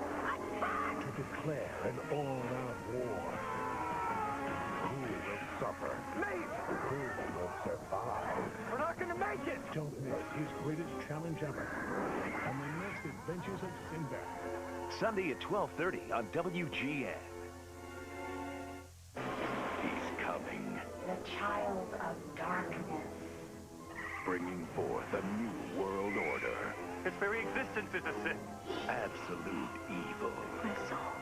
And Gabrielle You are the chosen one. will deliver him. I'm carrying a child. What's inside her must die. I'll die first. Battle on, Cena. Saturday at noon on WGN. 38-year-old Bob Patterson takes the mound in a tough spot. Marlins have him first and third. 1 out, a 7-7 game here in the 7th. And the second baseman, Craig Counsell, the man he has to get. Well, he didn't fare very well opening day against the Marlins, as you see right there. He didn't retire anybody, gave up a couple of runs, but that doesn't matter today with runners at the corners. And you'd have to believe that the infield in the middle is looking for 2, but Ori has to play close at third base, and they have to respect the bunting ability of Counsell. He gets down the line very well, so on a chopper in the infield, it's going to be pretty tough to double him at first base. And there is Kevin Ori. Of course, a lot of pressure also on Tyler Houston to block anything in the dirt. So the Marlins with a great chance to take the lead here. Ori even with the bag at third. Grace holds the runner at first. Double play depth up the middle for the Cubs. And Counsell takes a first pitch strike. Well, he doesn't strike out very often. Last year, 17 strikeouts and 164 at bat. So odds are he's going to get the bat on the ball. But Patterson could really use a strikeout here.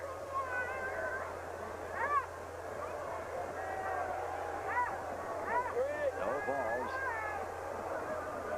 And a strike. It's 0-2.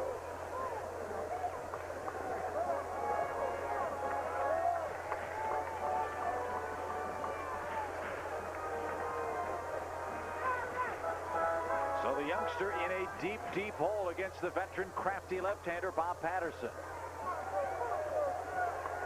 That's the go-ahead run. It's Gary Sheffield who doubled to open the inning.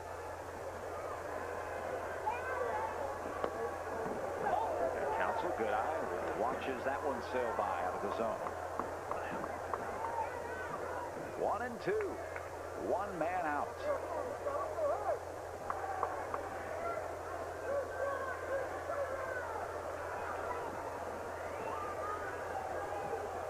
Sheffield, a good lead down the line at third. Now Tyler Houston in front of the plate. Flashes the defensive signals.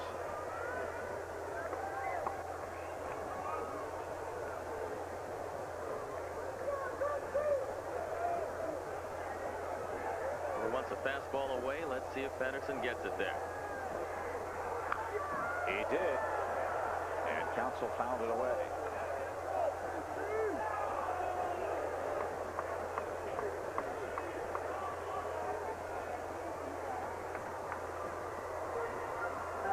Another big game for Gary Sheffield, the big fish for these Marlins.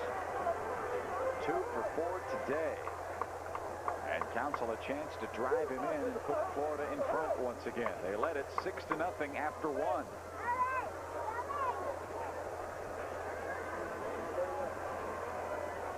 The 1-2. Line drive center field.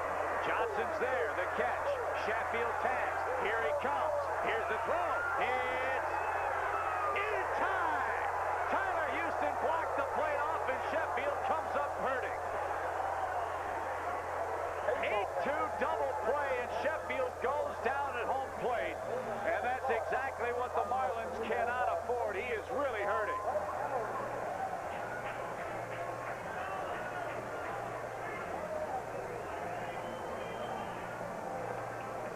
A shallow fly ball to center and a good throw from Lance. And here comes Sheffield. Here comes the throw. And it's kind of an in-between slide as Sheffield tries to knock the ball out of the glove of Houston. And he comes up lame. Good tag by Tyler Houston.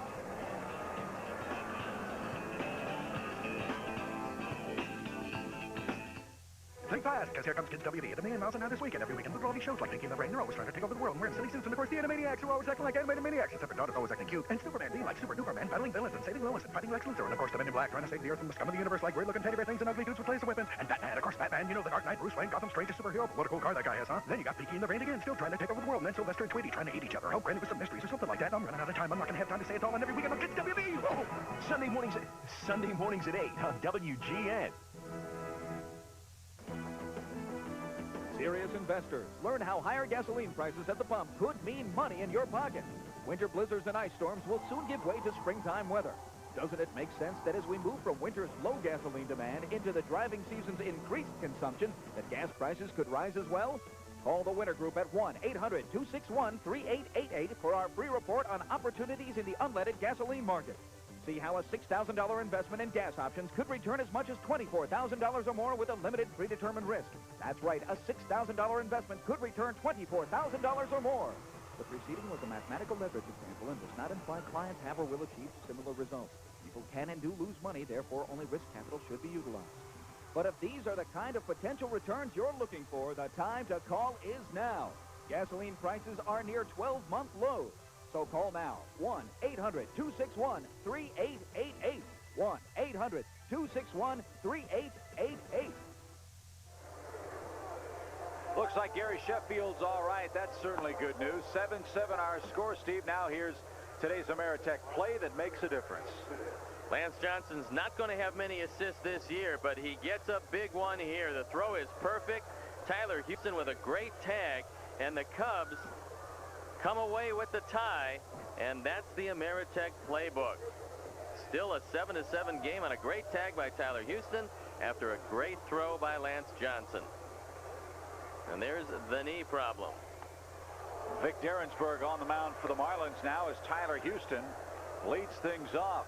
Tell you what, these guys just keep picking each other up. It's a hero a day so far for the Cubs. Tyler Houston plugged into the lineup, giving Scott Service the day off. Has knocked in 4 runs, has scored twice, and has hit a long 3-run homer that got the Cubs back into the game, back in the 4th inning.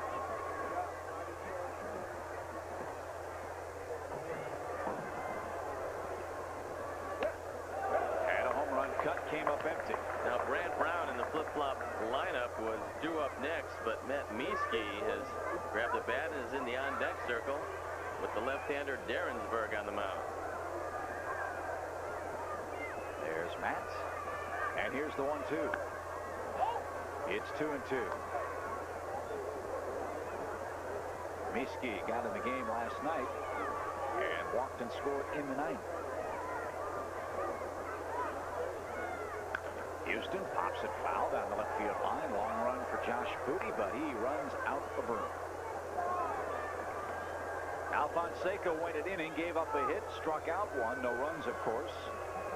So the game now in the hands of Derensburg and Patterson.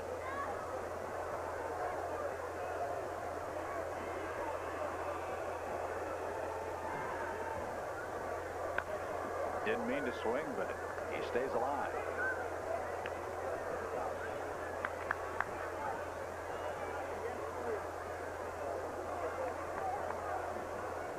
Well, he got the souvenir, but might need the shades a little more right now.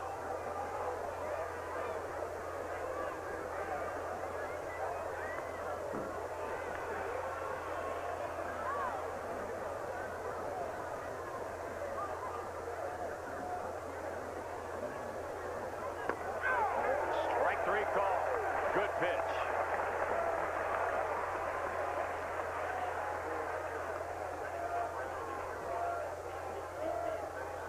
Good fastball, and Tyler Houston goes down, and Matt Mieske comes out, so the day is done for Brant Brown.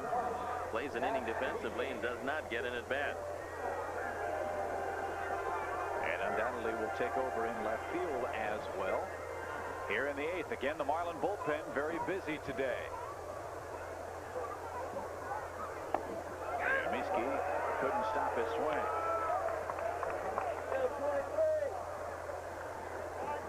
Again, Matt walked and scored in a 5-run ninth last night. Game the Cubs won 10-3.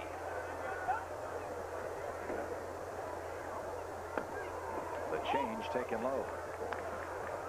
Well, knowing they had a young, very inexperienced staff, Jim Leland has gone with 12 pitchers. Most unusual, especially early in the year when you get some rainouts, but they can throw a lot of pitchers at you.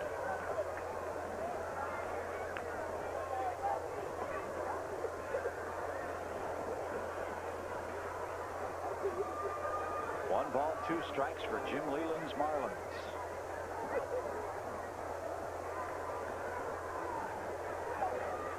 Mieske behind in the count. Chops it toward third, bunt foul. And Tom Gamboa will make a friend as he tosses the souvenir into the stands. Cardinals still leading the Dodgers 2-1 in the 6th. Pittsburgh now has taken the lead in Montreal, 4-3 in the 7th. Boston and Oakland are underway. That game scoreless in the 2nd inning. Out in Oakland. That just missed. It's 2-2. Boy, it's a shame what they did to that ballpark in Oakland. They made that place look like the Battlestar Galactica with the football stands for the Raiders out there. And then take a look at what they did in Anaheim. They made it into a beautiful ballpark. Mieske strikes out.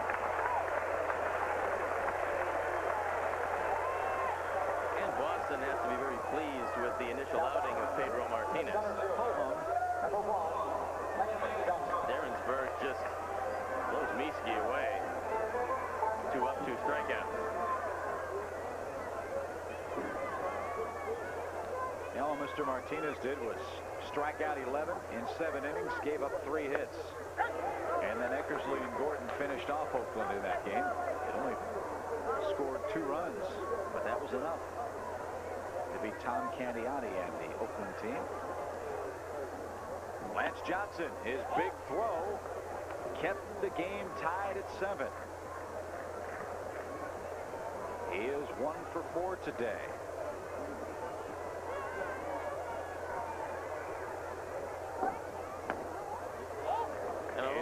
This hasn't been the offensive series that Lance probably would have wanted. Defensively, he's been terrific in center field.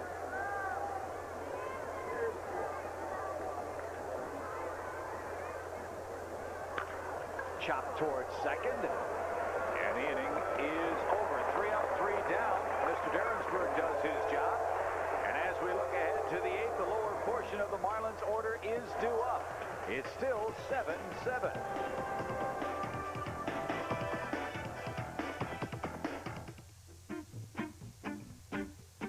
This is my life. I have 5 kids. Maggie, Katie, Molly, Aaron, and Ryan. I want to be a lawyer, but there aren't any law schools where I live. So twice a week, after I get the kids off to school, I go to law school in another state. Southwest has lots of flights, so I get back in time to tuck my kids into bed. A for ingenuity. My kids take the bus to school. I take the plane. You are now free to move about the country.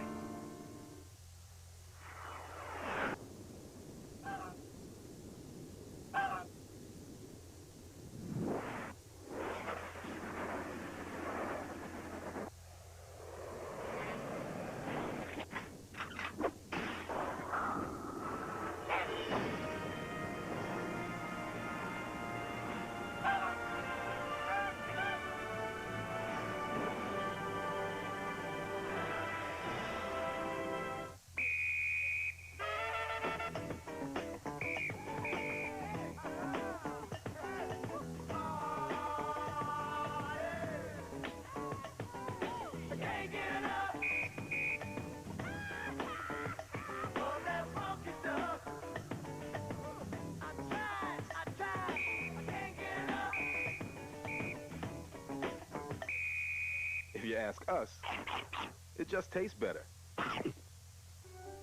This is WGN, celebrating 50 years as Chicago's very own.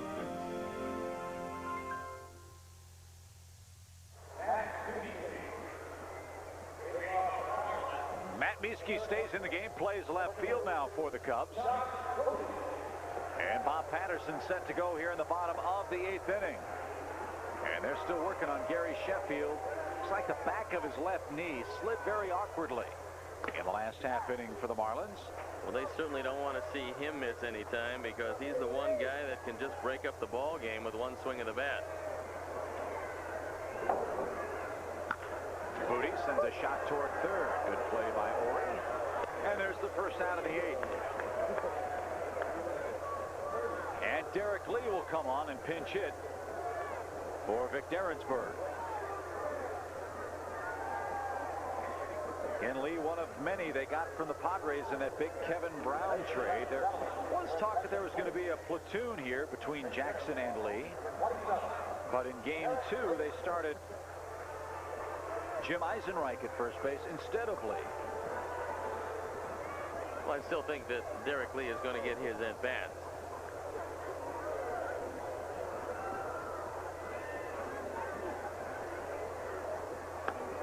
And Patterson misfires high. 1 ball, no strikes.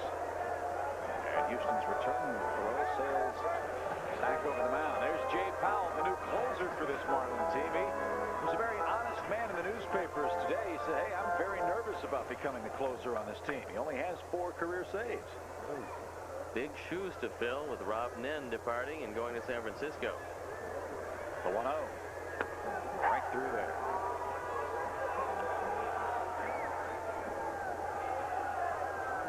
There's the young Mr. Derek Lee. And Bob misses outside with that one, 2-1. So Derensburg goes an inning. No hits, runs, walks, 2 strikeouts. Marlins have struck out 8 Cubs today. 2-2 now.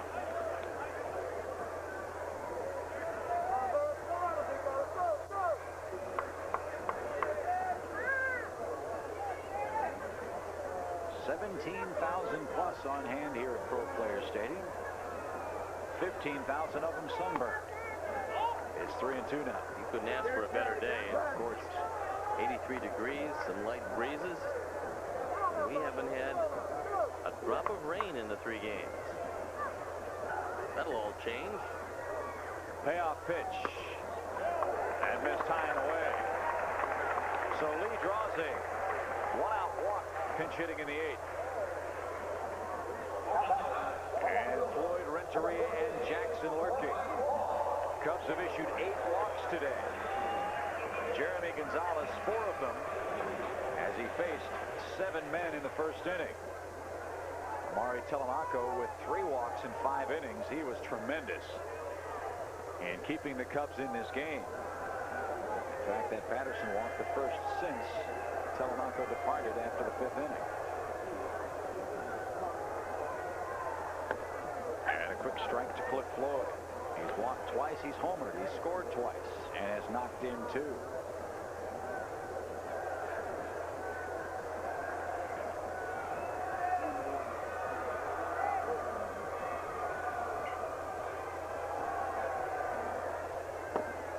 Downstairs. 1 ball, 1 strike. Milwaukee in town here in Florida next. They'll play the Marlins. We head back home and open up a set with the Expo starting tomorrow afternoon. Standing room only tickets for the home opener tomorrow at the Friendly Confines. There are seats available for the rest of that series and many others over the course of the season. And there's tomorrow's home opening day starter, Steve Traxel, who's been dominant at Wrigley Field in his career, especially of late. Leadoff man starts our coverage tomorrow at 1 o'clock, which includes, of course, the opening day festivities at Wrigley. As Traxel will be opposed by Javier Vasquez of the Expos. Floyd got into that pitch and sends it a mile high into center. Lance Johnson, glasses gleaming, makes the catch, and there's out number 2.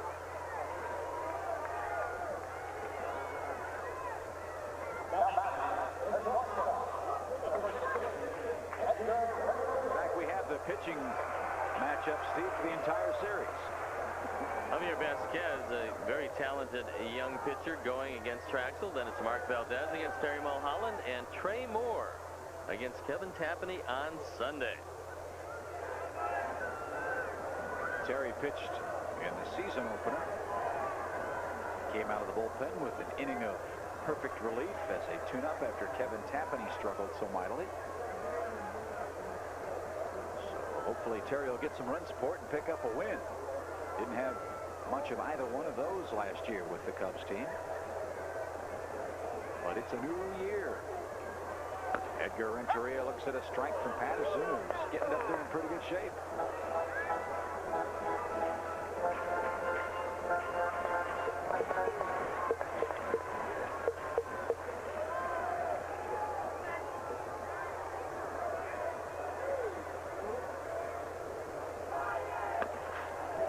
Sails outside, a ball and a strike.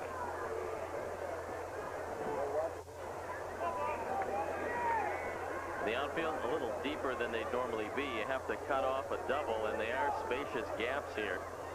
Lee not getting much of a lead at first base.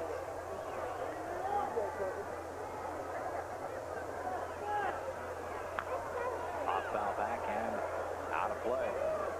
Well, a tip of the cap to Jerry Manuel, the manager of the White Sox, former bench coach here at the Marlins. In his debut as the manager of the Pale Rose, picked up a victory and a very classy thing done by Dave Dombrowski. Sent a congratulatory bottle of bubbly as the White Sox won in their opener. He was a coach here under Jim Leland, and a pretty good baseball man. He'll have a lot of hitting over there on the south side.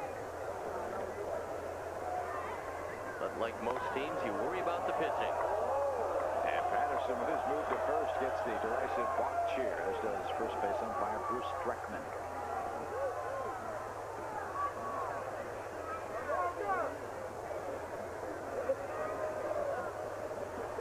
One ball, 2 strikes. Outside 2-2. You really don't want to go to 3-2. You'd like to make it happen right here because Lee will not be running. On 3-2 with 2 outs, he'll have the advantage of a running start, and that'll make it easier to score on a 2-base hit. A very short lead again by him. Now the pitch. Change, hammered into right. Sammy drifting back, still going. He's got it. And that retires the side. No runs, no hits. 1 man left. We've played 8. Morandini, Sosa, Sosa and Grace to come to the plate for the Cubs in a 7-7 game.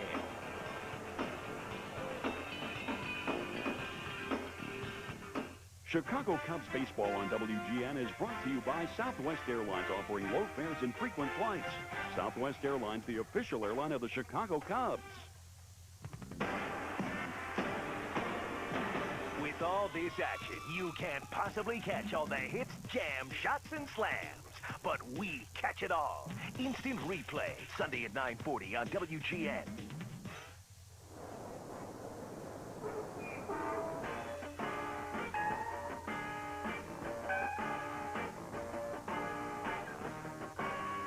True, there are other ways to reduce your car insurance premiums instead of calling Geico.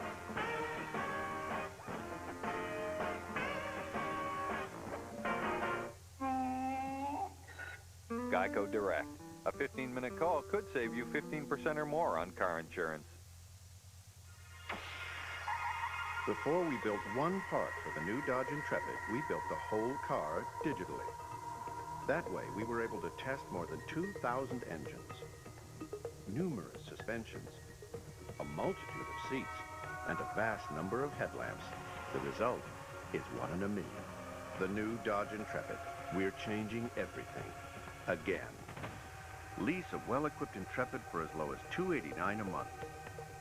Cubs fans, now you can show off your pride with merchandise from the official Cubs gift catalog, like official Cubs jackets, jerseys, shirts, and hats. To get your free copy of the Cubs gift catalog, visit the Cubs website at www.cubs.com or call 773-404-CUBS.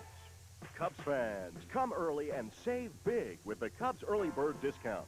During the first hour, the gates are open. Enjoy 25% off all food and non-alcoholic beverages. For hot dogs, pizza, Pepsi, and more, catch the Cubs Early Bird Discount. Just a few miles from the white sandy beaches here in South Florida.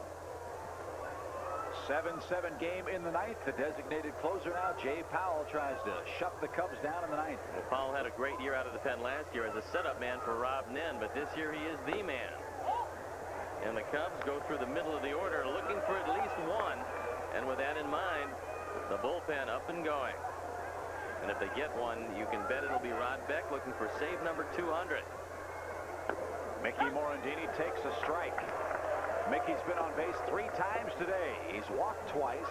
He's singled home a run. It'll be Terry Adams if the Cubs don't score. Morandini slaps it foul down the left field line. A 7-7 game. Boy, who would have thunk it after 1 inning? The Marlins exploded for 6. Geremi Gonzalez was knocked from the game without recording an out. But the battling Bear Cubs have tied the game at 7. And now Morandini evens the count at 2 balls, 2 strikes.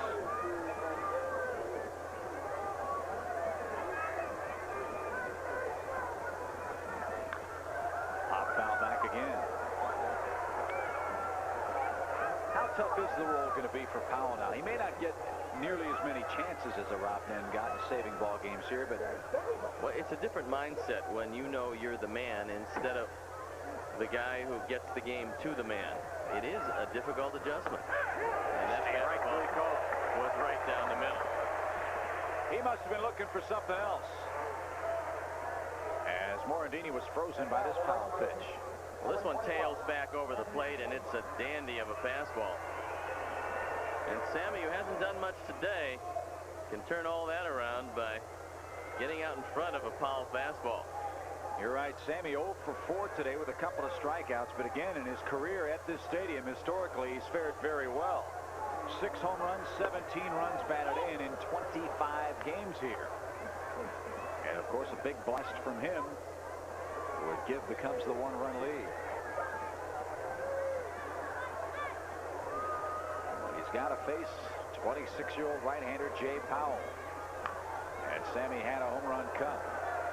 They got him from the Baltimore Orioles in exchange for Brett Barbery.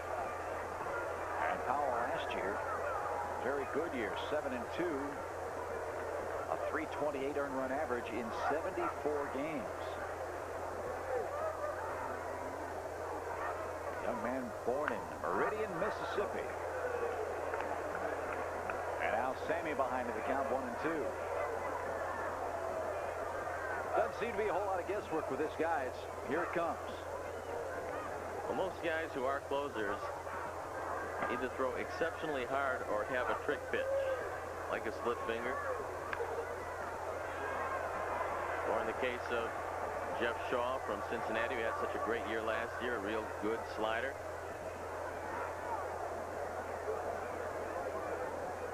But I don't think Powell's out there to try to fool you. I think he's out there to try to throw it by you.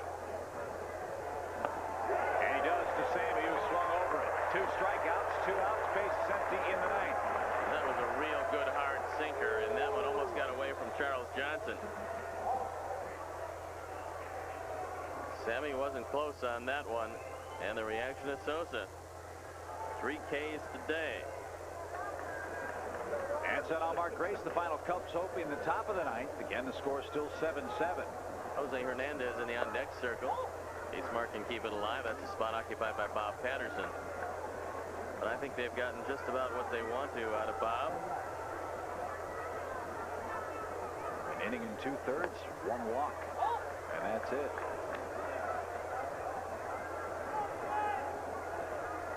Two balls, no strikes to Mark Grace.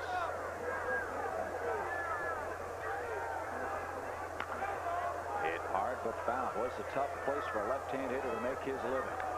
345 down the line, 385 to the right center field, that power alley. 404, then 434 out in the Bermuda's Triangle by the National League scoreboards. And then it's straight across to 330 down the left field line. And now the count 2-2. In the Marlins 9th, they'll have the heart of their order. Jackson, Sheffield, and Kotsay.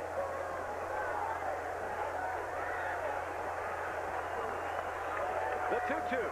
Oh, it hit him right in the back. I think. Is he all right?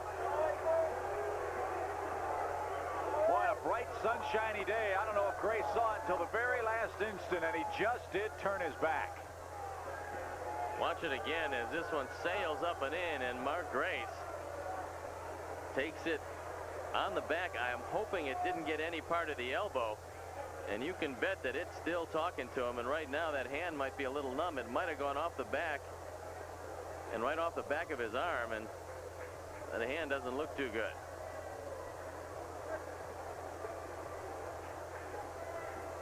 Take another look at it. Powell throws awfully hard, and this one looked right in the tricep.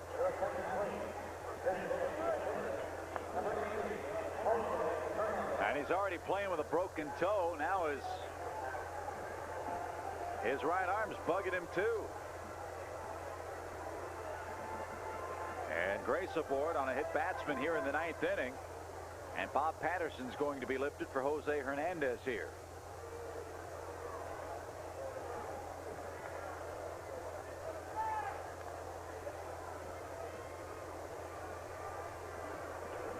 Jose, one of the few middle infielders that can give you a lot of power off the bench.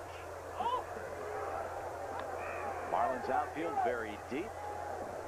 They don't want anything to get to the gaps or get to the wall, even though Grace is hobbled with the broken toe.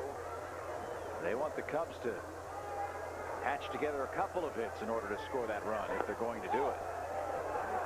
And the count now 2-0. The problem is, if you do favor that toe at all, that's when the hamstring might give you some problems. So Jose hits it out of the park. Mark won't have to run very hard. Jose smacks it into center. Kotsay coming on, plays it on a hop. So playing deep there costs the Marlins an out, perhaps. And Hernandez off the bench with a pinch single. Sends Grace to second, and now Jeff Blauser the batter. You see Kotsay able to knock it down, and you'll give up the base hit. You can live with that. You can't allow the ball to go over your head. So in this case, it did cost him a single, but Doobie coming out now to talk with Powell. And the question with Mark Grace is, on the base hit, is he going to have enough to score? The one arm in the outfield, the very good arm, is Sheffield in right. Well, maybe Blouse will zap one down the left field line and Grace can crawl home. That would be nice. And we'll see how Blauser fares against Powell here. A long afternoon in South Florida, but it could be a very profitable one if the Cubs can pick up a run here in the ninth. For Beck and Adams are ready in the Cubs bullpen. And the reason why the game is still tied, the left arm of Lance Johnson on a great throw to Tyler Houston to cut down Gary Sheffield. And that was an inning with runners at first and third and nobody out. The Cub bullpen really stepped up. So now first and second, 2 down, and Blauser takes low and in. 1 ball, no strikes. Kevin Ory waits on deck. Powell retired Mickey and Sammy to start the ninth. Then hit Mark Grace with a pitch and gave up the pinch single to Jose. Base hit left field. Grace comes toward third. They're going to green light him. Floyd up. Here comes the throw. It's not in time. And the Cubs take the lead.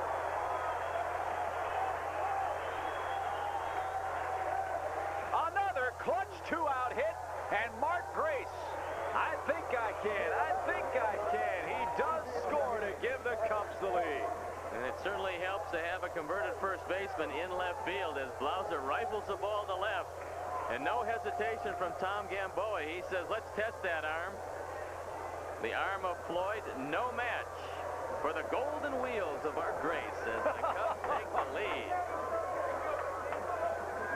He's still shaking that arm. I think it's really bothering him, but it feels a lot better that he may have scored the winning run in the game. It will indeed be Rod Beck coming on for save number 200. Only 20 relievers in the history of this game have as many as 200 saves. So here's Ory, bouncing ball toward short. Renteria gobbles it up, flips to second to retire the side.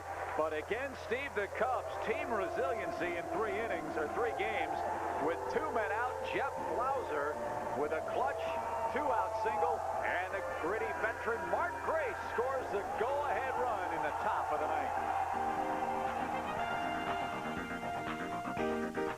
Daddy, come on and Mom sing me a song.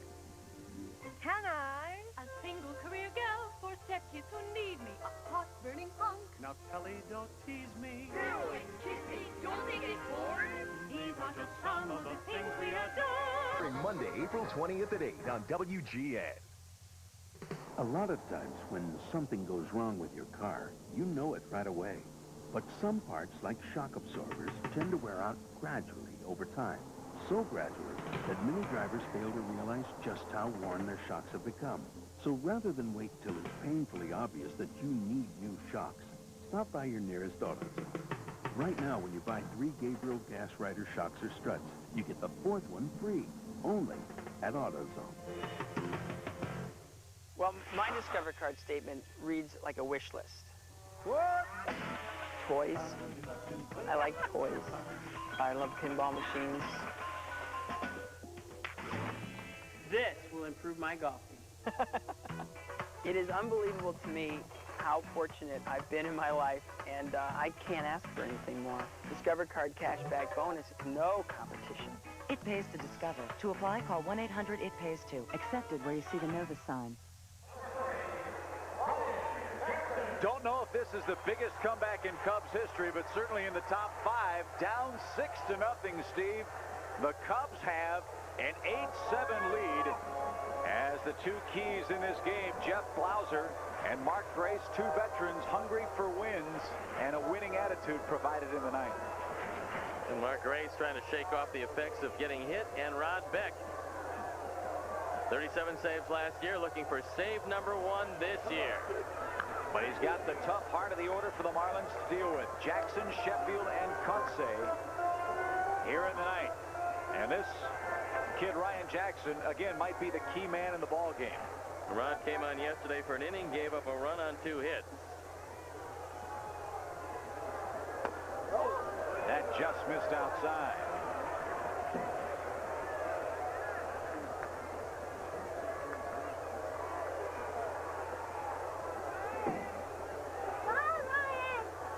Low on 1. Change, bouncing ball up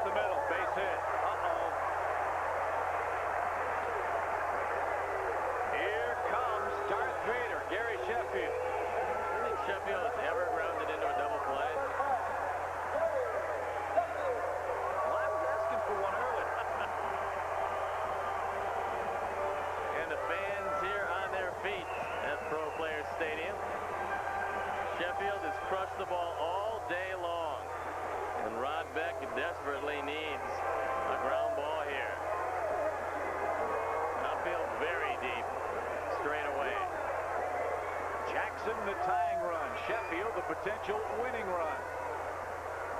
He's homered, he's doubled, and he's missed 2 home runs by an eyelash, and Beck thought he had a strike right there.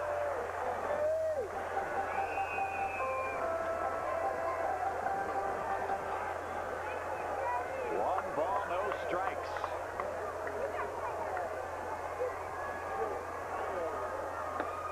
Almost hit it. It's 2-0.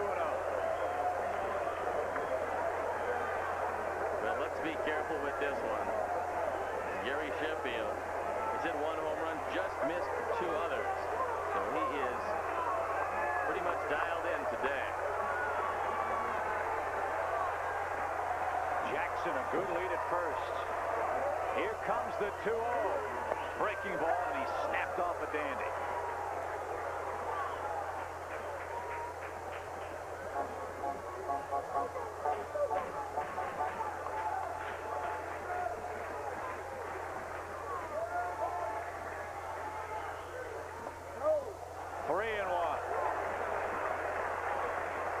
Pause for a quick station identification. This is America's #1 sports station, WGN, Chicago. Now the question is, if you're Jim Leyland, do you send Jackson with a 3-1 count to try to stay out of the double play?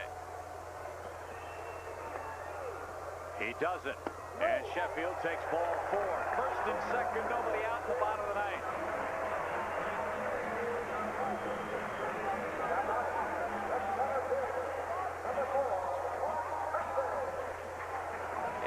See a pinch runner for Gary Sheffield, and we're going to see Jim Riggleman come out, and I think he's maybe questioning the location of the pitch, although you can't really say much about it or you get the old heave-ho. With runners at first and second, nobody out for Mark Kotsay. Dave Berg, the new pinch runner at first for the Marlins. So Berg runs for Sheffield here. He's the potential winning run.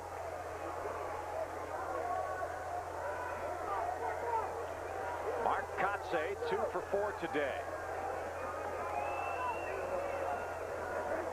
Beck fakes a pickoff at second.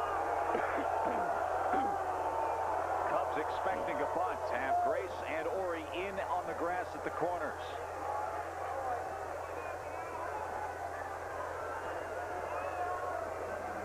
Kotsay shows the bunt, lays it down, fouled on the third base line. Similar situation, Steve, last time up. Kotsay, though, didn't bunt, just sort of served the ball into left field to move Gary Sheffield into scoring position. Well, different in that he only had 1 man on. But this being the 9th inning, Jim Leyland electing to allow him to bunt. I wouldn't be surprised if he tried to slap it through the left side. But you still have to play in if you're Kevin Ori. The 0-1. There's the bunt. It's a good one. Beck only 1 play. He'll go to first in time. Good sacrifice from Kotsay. Now the Marlins have the potential tying and winning runs in scoring position.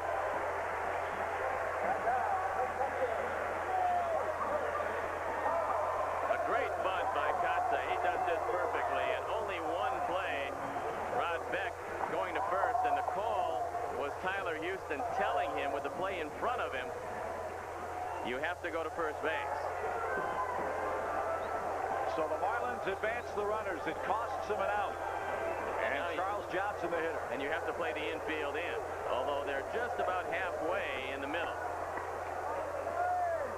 Rod Beck's chase for number 200 in the save column. It's not been easy today, but he gets ahead of CJ. Well, a lot of pressure right now on Tyler Houston. Beck uses that split finger fastball. A lot of those wind up in the dirt. You've got the tying run just 90 feet away.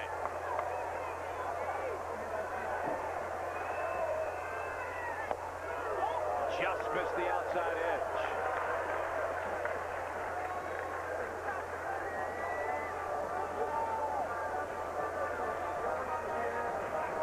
That one just off the corner.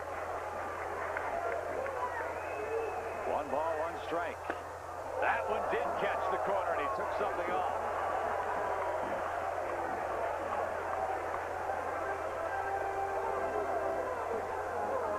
forkball and doesn't do much, but did enough to fool Johnson. You get by Johnson, you walk Council and take your chance with Booty.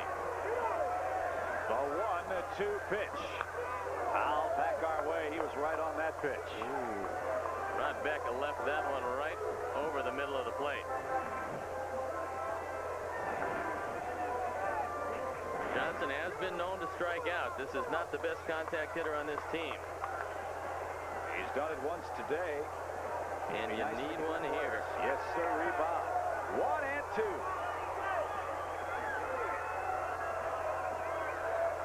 Got it. 2 down. He just reared back and said, here it is, kid. If you can hit it, I'll tip my cap to you. Just a plain old heater. Nothing fancy there. It's in a perfect spot now. The question is, what do you do with Consul? They're meeting at the mound. Blauser coming in.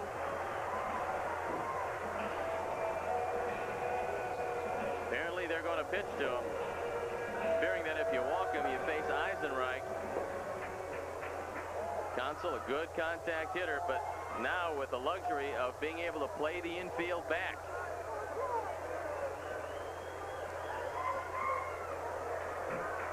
Here's Council 0 for 2.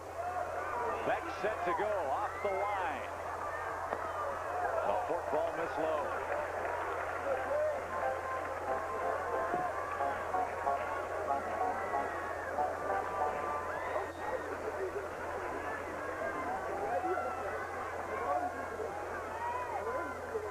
Beck glares in at Houston to get that sign.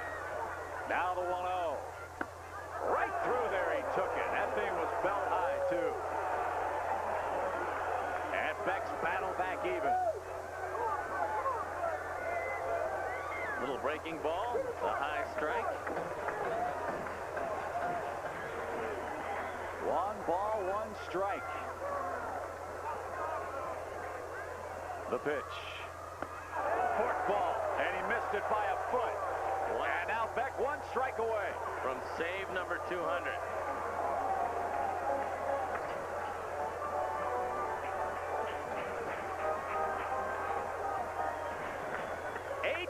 The Cubs leading.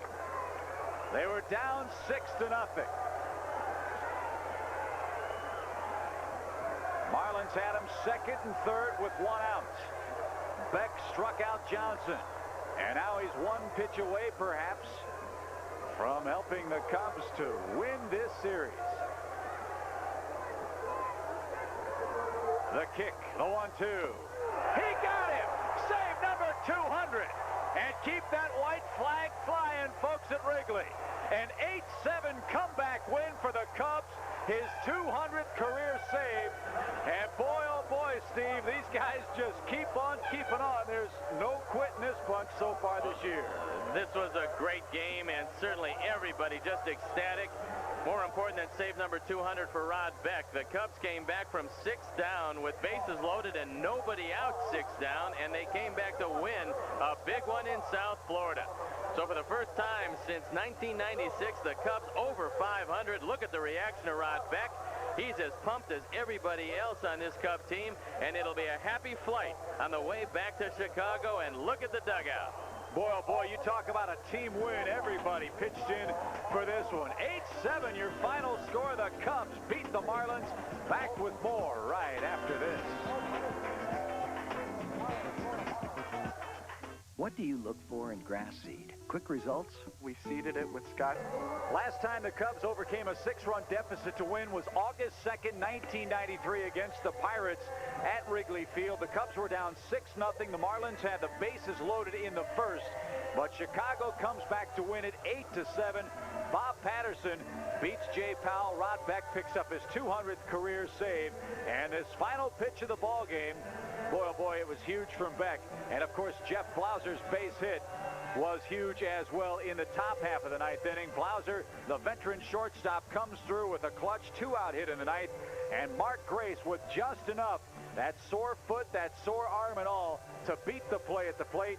The Cubs took the lead 8-7, and then Rod Beck punches out Craig Counsell to retire the side, and the Cubs will be flying home sky high tonight as we open up a series against the Expos tomorrow. Our next telecast is tomorrow when Montreal comes a-calling. Steve Traxel takes the hill for the Cubbies. Leadoff man kicks off our coverage beginning at 1 o'clock from the friendly confines. Yes, indeed, the white flags are flying again at that great old ballpark on the north side. 8-7, your final score for Steve Stone and our entire crew. This is Chip Carey. We'll see you tomorrow afternoon. Chicago Cubs baseball on WGN.